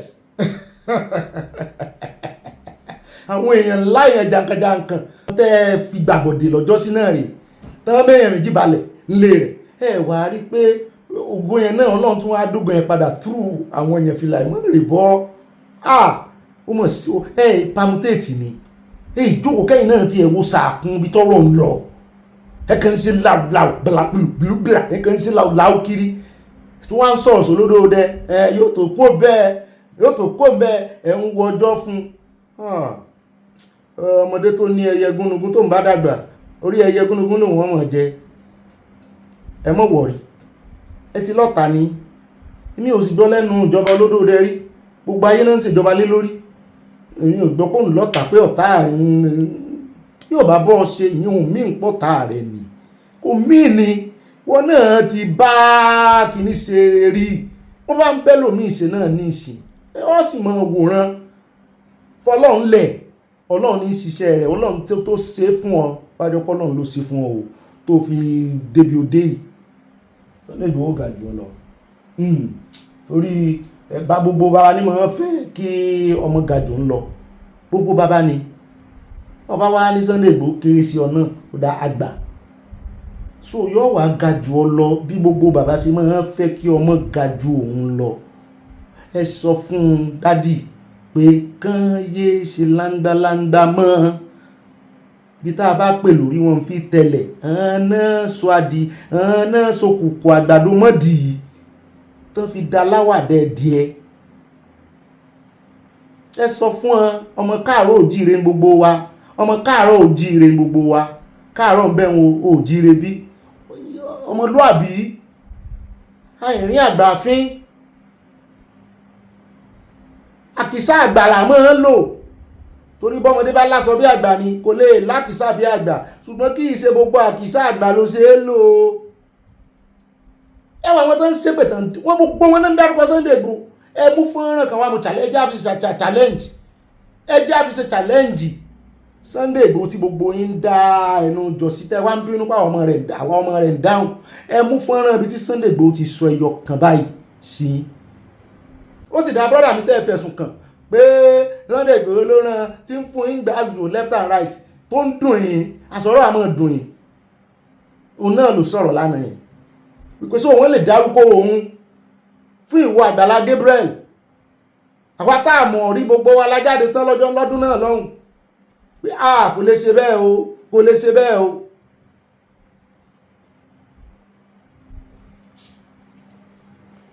ẹ wo ẹyẹ tó bá fara wégún ẹ̀yìn àrò ni ó sùn o kò jù bá náà lọ kán lè jókòó jẹ́ kán mọ́ ta sí amọ́ àwa náà ò ní ṣe kí ni ojú bá náà lọ kò nídìí ẹjọ́ ṣé n tó wà nínú gbó ní ìsìn ẹ wo àwọn méjì náà yọ ní Ọlọ́run ló tún gbọ́wọ́ wọn kó yọ lánàá tí ò sí rọ́ńbẹ̀ tí ò sí kíní kankan bẹ̀ ẹ̀yin ń rojọ́ wẹ́wẹ́ kán wá bá yín lé ti gbéraga ní àbí ti kíni nǹkan ò ní sí Sunday Igboho torí wò á rí ọpẹ́ o kò ní sẹ́mi rẹ̀ alálẹ̀ ó máa sọ o àwọn alálẹ̀ pàápàá ò ní sírin ò ní rìn lọ́dún ibi bá ń pọ̀nà ìwọ ọwọ́ rẹ̀ ọmọ dẹ ọmọ mú wọn síkùn báyìí ni ọmọ mú wọn ó sì wọn tú àwọn èèyàn lẹ̀ ọmọ mú wọn sọ́wọ́ síkùn báyìí ní àwọn agbésùnmọ̀mí yẹn tó go rẹ̀ ọmọ tàn gidi ní sunkún lórí rẹ̀. God bless you. Ẹ bá pín ọba dénú yín ìmọ̀ràn yín náà kó mọ́ ju 5 line lọ kọ́mẹ̀ntì ń pọ̀ lẹ́nu ọjọ́ mẹ́ta ìmọ̀ràn kọ́mẹ̀ntì tí ó bá ti ju 5 lines lọ láàmú ọ̀ka o yọ́ ya kò ní yẹ́ ẹ̀lẹ́ o àyá gbé adébẹ̀nú abalẹ̀ ń bára ẹ̀ àròjọ mùsùlùkùn. Bọ́dà mo kí n káàbọ̀ sínú abala ń bára yìí lórí ọ̀rọ̀ oríire àwọn tó túlẹ̀ náà ní o bọ́dà Abati Dr. Abati jàre wọn náà fẹ́ dá sí torí wọn ní láìka wọn fi dókítà síwájú ọkọ wọn náà fẹ́ dá sí wọn náà fẹ́ yọ kò mọ́ òkun ọ̀rọ̀ fún Seyi Makinde àwọn fẹ́ yọ ti Àtíkù náà fún bẹ́ẹ̀ náà ni àwọn aráàlẹ̀ Haúsá tán pariwo wípé bẹ́ẹ̀ ṣe ṣe ẹ̀ náà ní kẹ́ wá ṣe àwọn ẹmọ́ fi ṣe ẹlẹ́yàmẹ̀yà nítorí wípé Yorùbá ló wà lórí oyè ẹ̀ ti yá sáré gba ara yín lẹ̀ ẹ wá gbà wọn náà lẹ̀ ń bọ̀ náà ẹ mọ̀ bọ̀ ní Zamfara ẹ mọ̀ bọ̀ ní Kaduna ẹ mọ̀ bọ̀ ní Sokoto mo lẹ́yìn náà ẹ stop gbàbọ̀dì ẹ mọ́ gbàbọ̀dì mọ́ ẹja gbọ́ lẹ́nu bọ̀dá Abati bàbá kò ń bẹ àwárí gbọ́ lẹ́nu arákùnrin kan tọ́wọ́ bá wọ́n fẹ́ sógun owó Fúlàní lónìí kan lọ wá orí gbígbẹ wá evangelist ó lò mọ́ sí evangelist ńgbà kan náà mùsùlùmí náà bá mú fọ́nrán iná bá ń pín kiri wọ́n pín dọ́dọ̀ tèmi náà ni mo lèmi náà ó lò ó ká ẹ mọ́ ni mo fi ṣàbòsí ẹ wá wo Kristẹni ló ṣe lé iná orúkọ Kristẹni nìjẹ́ ó lòun mọ́ ṣe evangelist o orí èèyàn náà fi ṣe kinní yìí o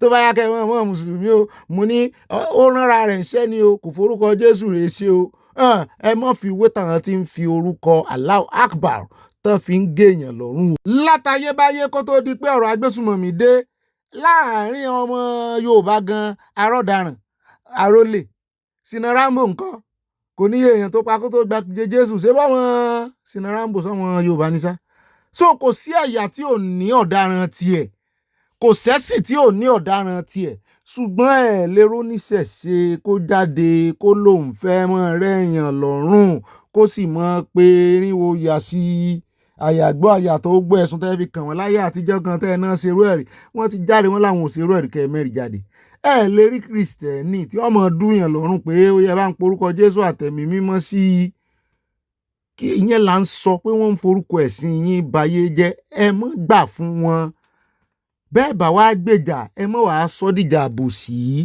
Kristẹni lẹ orúkọ ẹni yìí o ẹ wá ń wọ orúkọ Kristẹni kiri kò sẹ́ni tó ní àìmọye Kristẹni ní dáràn ṣùgbọ́n ẹ lè rí kan wá forúkọ oníṣẹ̀ṣe náà ń dáràn kò sí ẹni tí ò lẹ́sìn náà ń dáràn ṣùgbọ́n pé kán wá capitalize lórí wípé fẹ́ pa gbogbo èèyàn torí pé wọ́n fẹ́ establish Christian sí gbogbo ayé àbọ̀ wọ́n fẹ́ pa àwọn èèyàn torí pé wọ́n fẹ́ establish ìṣẹ̀ṣe sí gbogbo ayé ẹ lè rí o ọ̀dọ̀ yín láti rí yẹn. káàsì jẹ́ àfọwọ́sowọ́pọ̀ ká lé wọn dànù ní kán mọ́ ba orúkọ ẹ̀sìn yín jẹ́ ní táwa wà fún nìyẹn ó dẹ̀ jẹ́ àkọ́kọ́ gbọ́ lẹ́nu Dr. Abati náà bá a bá dé apá kejì àmọ́ gbọ́yùn. Yes, it's in order to congratulate the security agencies, DSS, and the police and others involved in the rescue operations, which led to the release of the 46 teachers and students of the school in Orire local government in Oyo State. This has led to a widespread celebration. Even the Shomu of Ogbomoso was shown dancing in his palace out of excitement. The whole of the city of Ogbomoso, there was celebration. We have seen the videos of the Thanksgiving. We have seen family members also celebrating and jubilating. And of course, you refer to Mrs. Alamu, who is the principal of the mainly affected school, also asking, where is my husband? I hope he's okay. Well, that's a very romantic subtext, about love. Some other women won't even remember their husbands. So in terms of relationships, we see in demonstration a sense of family, and that should be a lesson to other women who think that their husbands are not important. However, having commended the gallantry, the bravery of the security agencies, the question should also be asked. It took over 2 months. As at yesterday, it will have been the 57th day that those teachers and children spent in captivity. It spent particularly too long. But the argument may have been that strategically, maybe the security agencies wanted to prioritize security of the abducted persons and did not want to take a knee-jerk response because people always say, oh, once this person is, or group of persons have been hijacked, then of course, the government should immediately move in and rescue them. So you may talk about tactics. However, the major fallout, I think for me, the big story, is the attempt to politicize the release. Shortly after 39 students and 7 teachers were freed, there was the kickback from the Arewa Consultative Forum and other groups in the north, and also the civil society to say, well, the enthusiasm that government has shown, the sense of urgency, I don't know what's urgent about 57 days in captivity, that same should be extended to other parts of the country, specifically Kwara, Kaduna, Borno State, where other persons were abducted. On that same day, about 41 students were also abducted from Askira Uba in Borno State. nobody has heard of any concerted effort to rescue those persons from Askira Uba local government area of Borno State. Before them, 176 persons in the month of February were abducted from Woro local government of Kwara State, a community that is now totally deserted. Nobody has talked about those 176 persons taken from Woro. And I think that this is the basis of the concern by the Northern Elder Forum and the Arewa Consultative Forum, ACL, now saying, how about our own people who have not been released?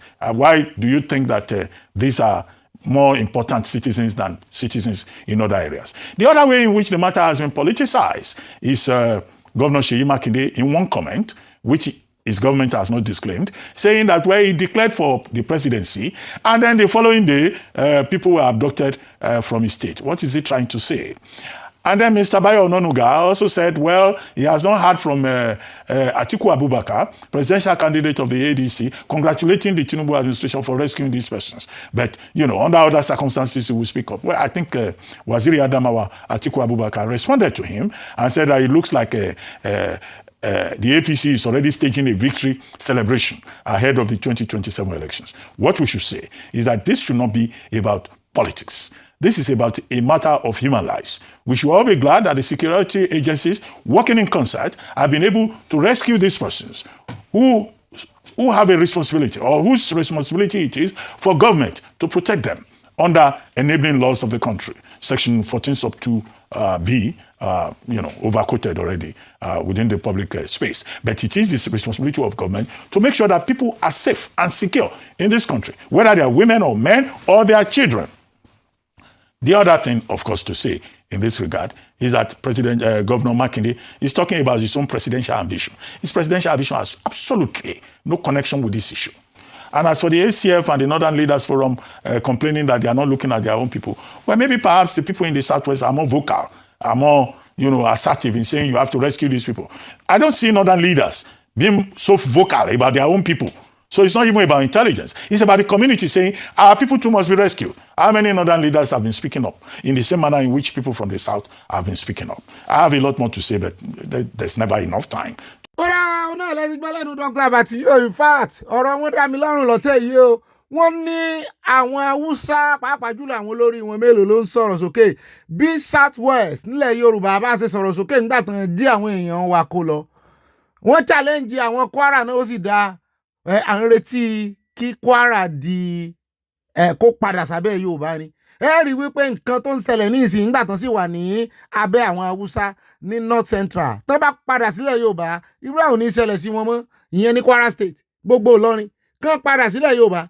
Gbogbo àwọn jiyàn lọ ní wóró gbogbo àwọn Kogi kò ní ṣẹlẹ̀ mọ́. Ilẹ̀ tí Ọlọ́run bùkún tọ́lọ́run bless nílẹ̀ Yorùbá. Ẹ wá wò bá ṣe fẹnu kò. Nínú fẹnukò wa náà lọ́lọ́run ti tún tú àṣírí àwọn alátakò, àwọn ọlọ́tẹ̀, àwọn ọ̀dàlẹ̀, àwọn màlè. Lọ́lọ́run tú àṣírí wọn. Lọ́lọ́run tú àṣírí wọn. Yorùbá agbára unity ọwọ́ wa ló wà. Ṣé ẹ rí gbogbo agbára wa wọ́n ti simplify ẹ̀ sínú anthem wa tá a bá lè tẹ̀lé anthem yẹn. Ẹ wọ́n tí Dr. Abati sọ. Ẹ gan pariwo ẹ wá táwọn náà lẹ́ o kan ló. Wọ́n sọ pẹ̀lú inú dídùn o. Wọ́n fi ń ṣe ẹ̀gàn olódòdó ni o. Wọ́n á tù yín lẹ̀. Ẹ wá dúró àbọ̀dé tẹ́ ń gbà. Ṣé bí ìran Yorùbá ṣe ń gbà àbọ̀dé nìyẹn? Ilẹ̀ Yorùbá, state Yorùbá mélòó náà ti ń ṣe negotiation fún criminals. Kò ní tójú Sunday Igboho rí kó tó di wípé Ọlọ́run wá lo bàbá wa Ládọjà àtàwọn ọba yòókù. Sọ fẹ́ fún l'amnesty wọ́n fẹ́ dáríjì ni. Kò ní tójú ẹ̀ rí. Wọ́n sì ń dáríjì àwọn tí wọ́n pẹ́ àwọn apààyàn. Gumi tún jáde síta ó tún galivanti. Kò fọjọ́ kan kó fi kẹ́dùn fún àwọn tán parí àfàwọn tí ń jiyàn gbé lọ. Àyàtọ̀ ọ̀gá rẹ̀ náà jáde lọ́jọ́ sí ta ló sọ fún yín pa àwọn Boko Haram wípé they are Boko Haram pé wọ́n fẹ́ kàwé. Sọ̀rọ̀ nìyẹn. Ṣé ń tán bọ́ sọ nìyẹn? Wà ara wọn yín gbà ẹ̀ ń ṣe negotiation ẹ̀ ń gbowó radicalization ẹ̀ tún dá wọn padà sínú iṣẹ́ ológun ẹ̀ ń gbàbọ̀dé. Ẹ wá ń retí kí olódòdó wa máa làágùn lórí ọ̀rọ̀ yín. Irọ́ ọmọ ọlọ́mọ ò lè pa bàbá bàbá wọn. Ẹ̀rín ìkà of Africa. Ṣùgbọ́n ká tó wá kó fámi ńlẹ̀ Ifámi ti ṣe òkì sọ̀rọ̀ ẹ̀rín o. Seyi Makinde ti ṣe press brief o. ó ti wá sọ wípé òun ò ní já mi lórí ọ̀rọ̀ yìí o, ó kú nìbọn ro. Ó lóun fẹ́ kí àwọn UN àwọn outside world kan wá tójú bọ̀rọ̀ yìí pé kò tí ì yé òun bóun náà ṣe gbọ̀n lẹ̀ bóun náà ṣe jíyan gbé. Mo rò pé àbí ó gbọ́ nǹkan kan ni. Ọ̀rọ̀ yìí ó máa alágídí agodi ká mọ̀ wo bóyá àṣírí ó tú pẹ̀lú ìgbésẹ̀ tó fẹ́ gbé. Ẹ jẹ́ á gbọ́ lẹ́nu rẹ̀ tààràtààrà. The circumstances surrounding this incident are sufficiently grave and unusual to warrant independent scrutiny beyond our domestic institutions. I therefore, with a full sense of responsibility as the Executive Governor of Oyo State, call on the appropriate international human rights and accountability mechanisms, including those within the United Nations system, to closely examine the facts surrounding this abduction and the circumstances of its resolution. Such scrutiny is not intended to undermine our institutions.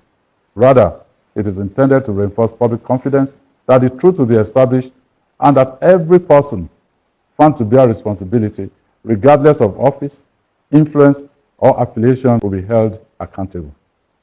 Under the Constitution of the Federal Republic of Nigeria, the primary responsibility for national security rests with the federal government and the security agencies under its command.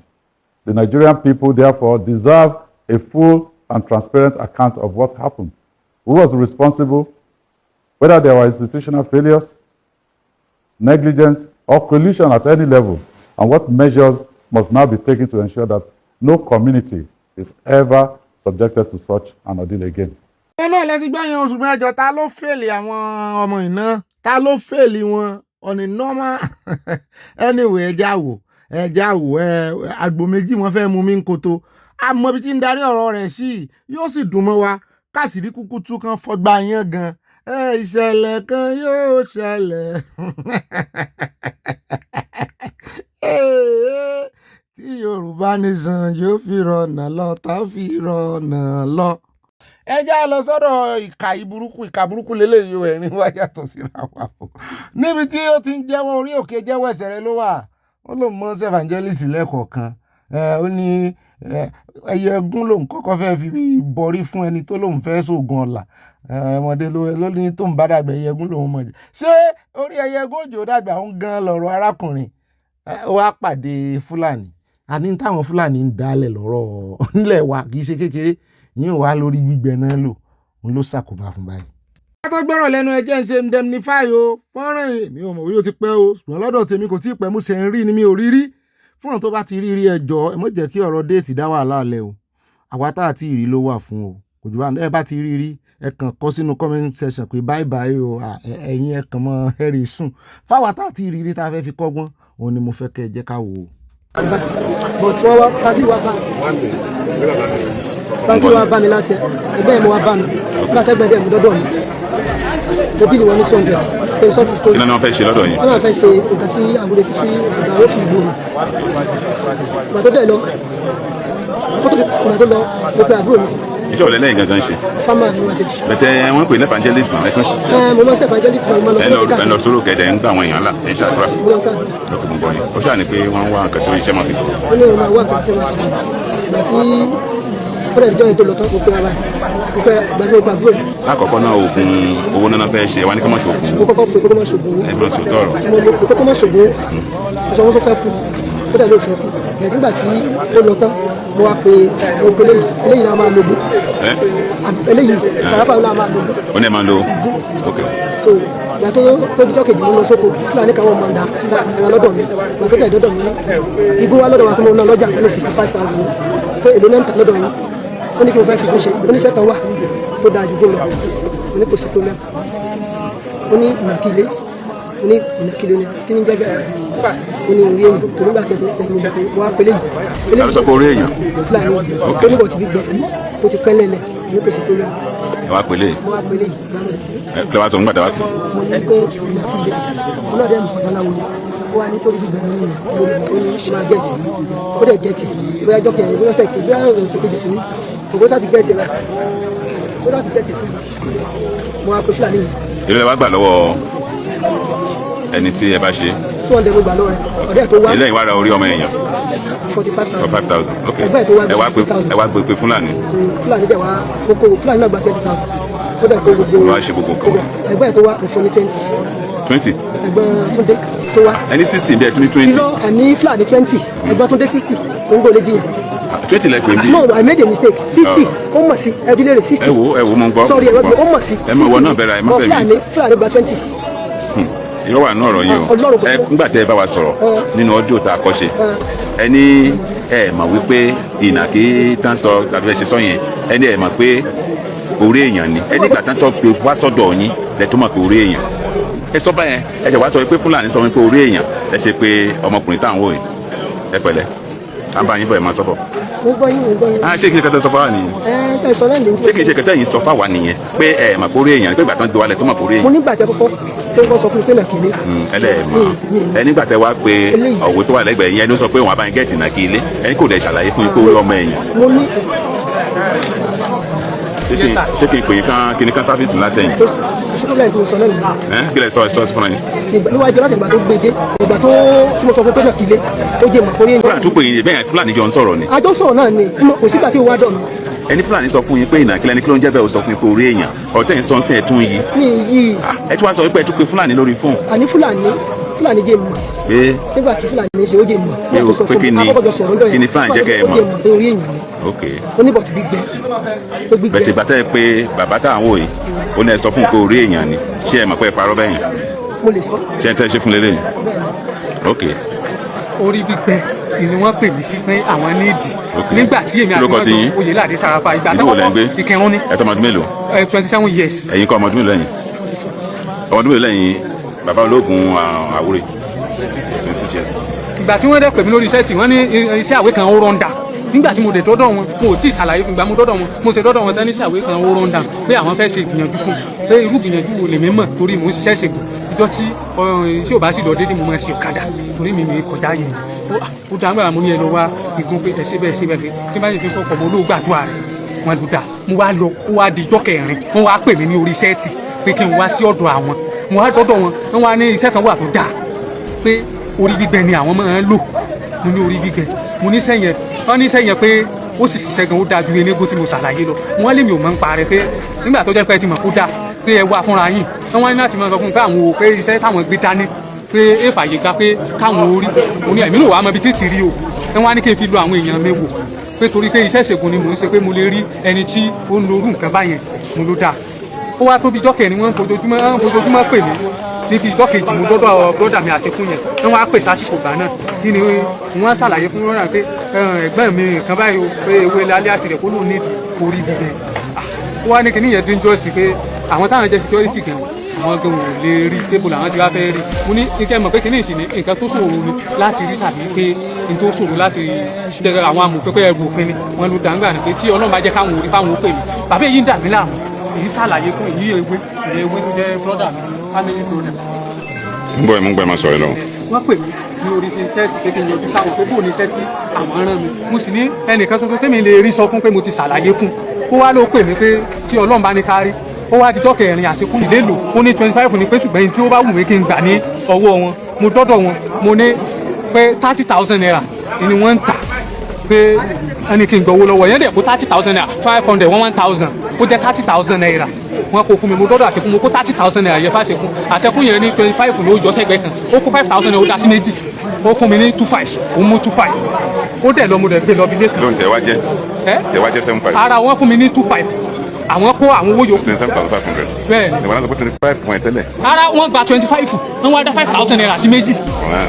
wọn kó 25 fún èmi ẹgbẹ̀rún méjì àbọ̀ wọn kó fún èmi pé gbà gẹ́gẹ́ bí owó epo tirẹ̀.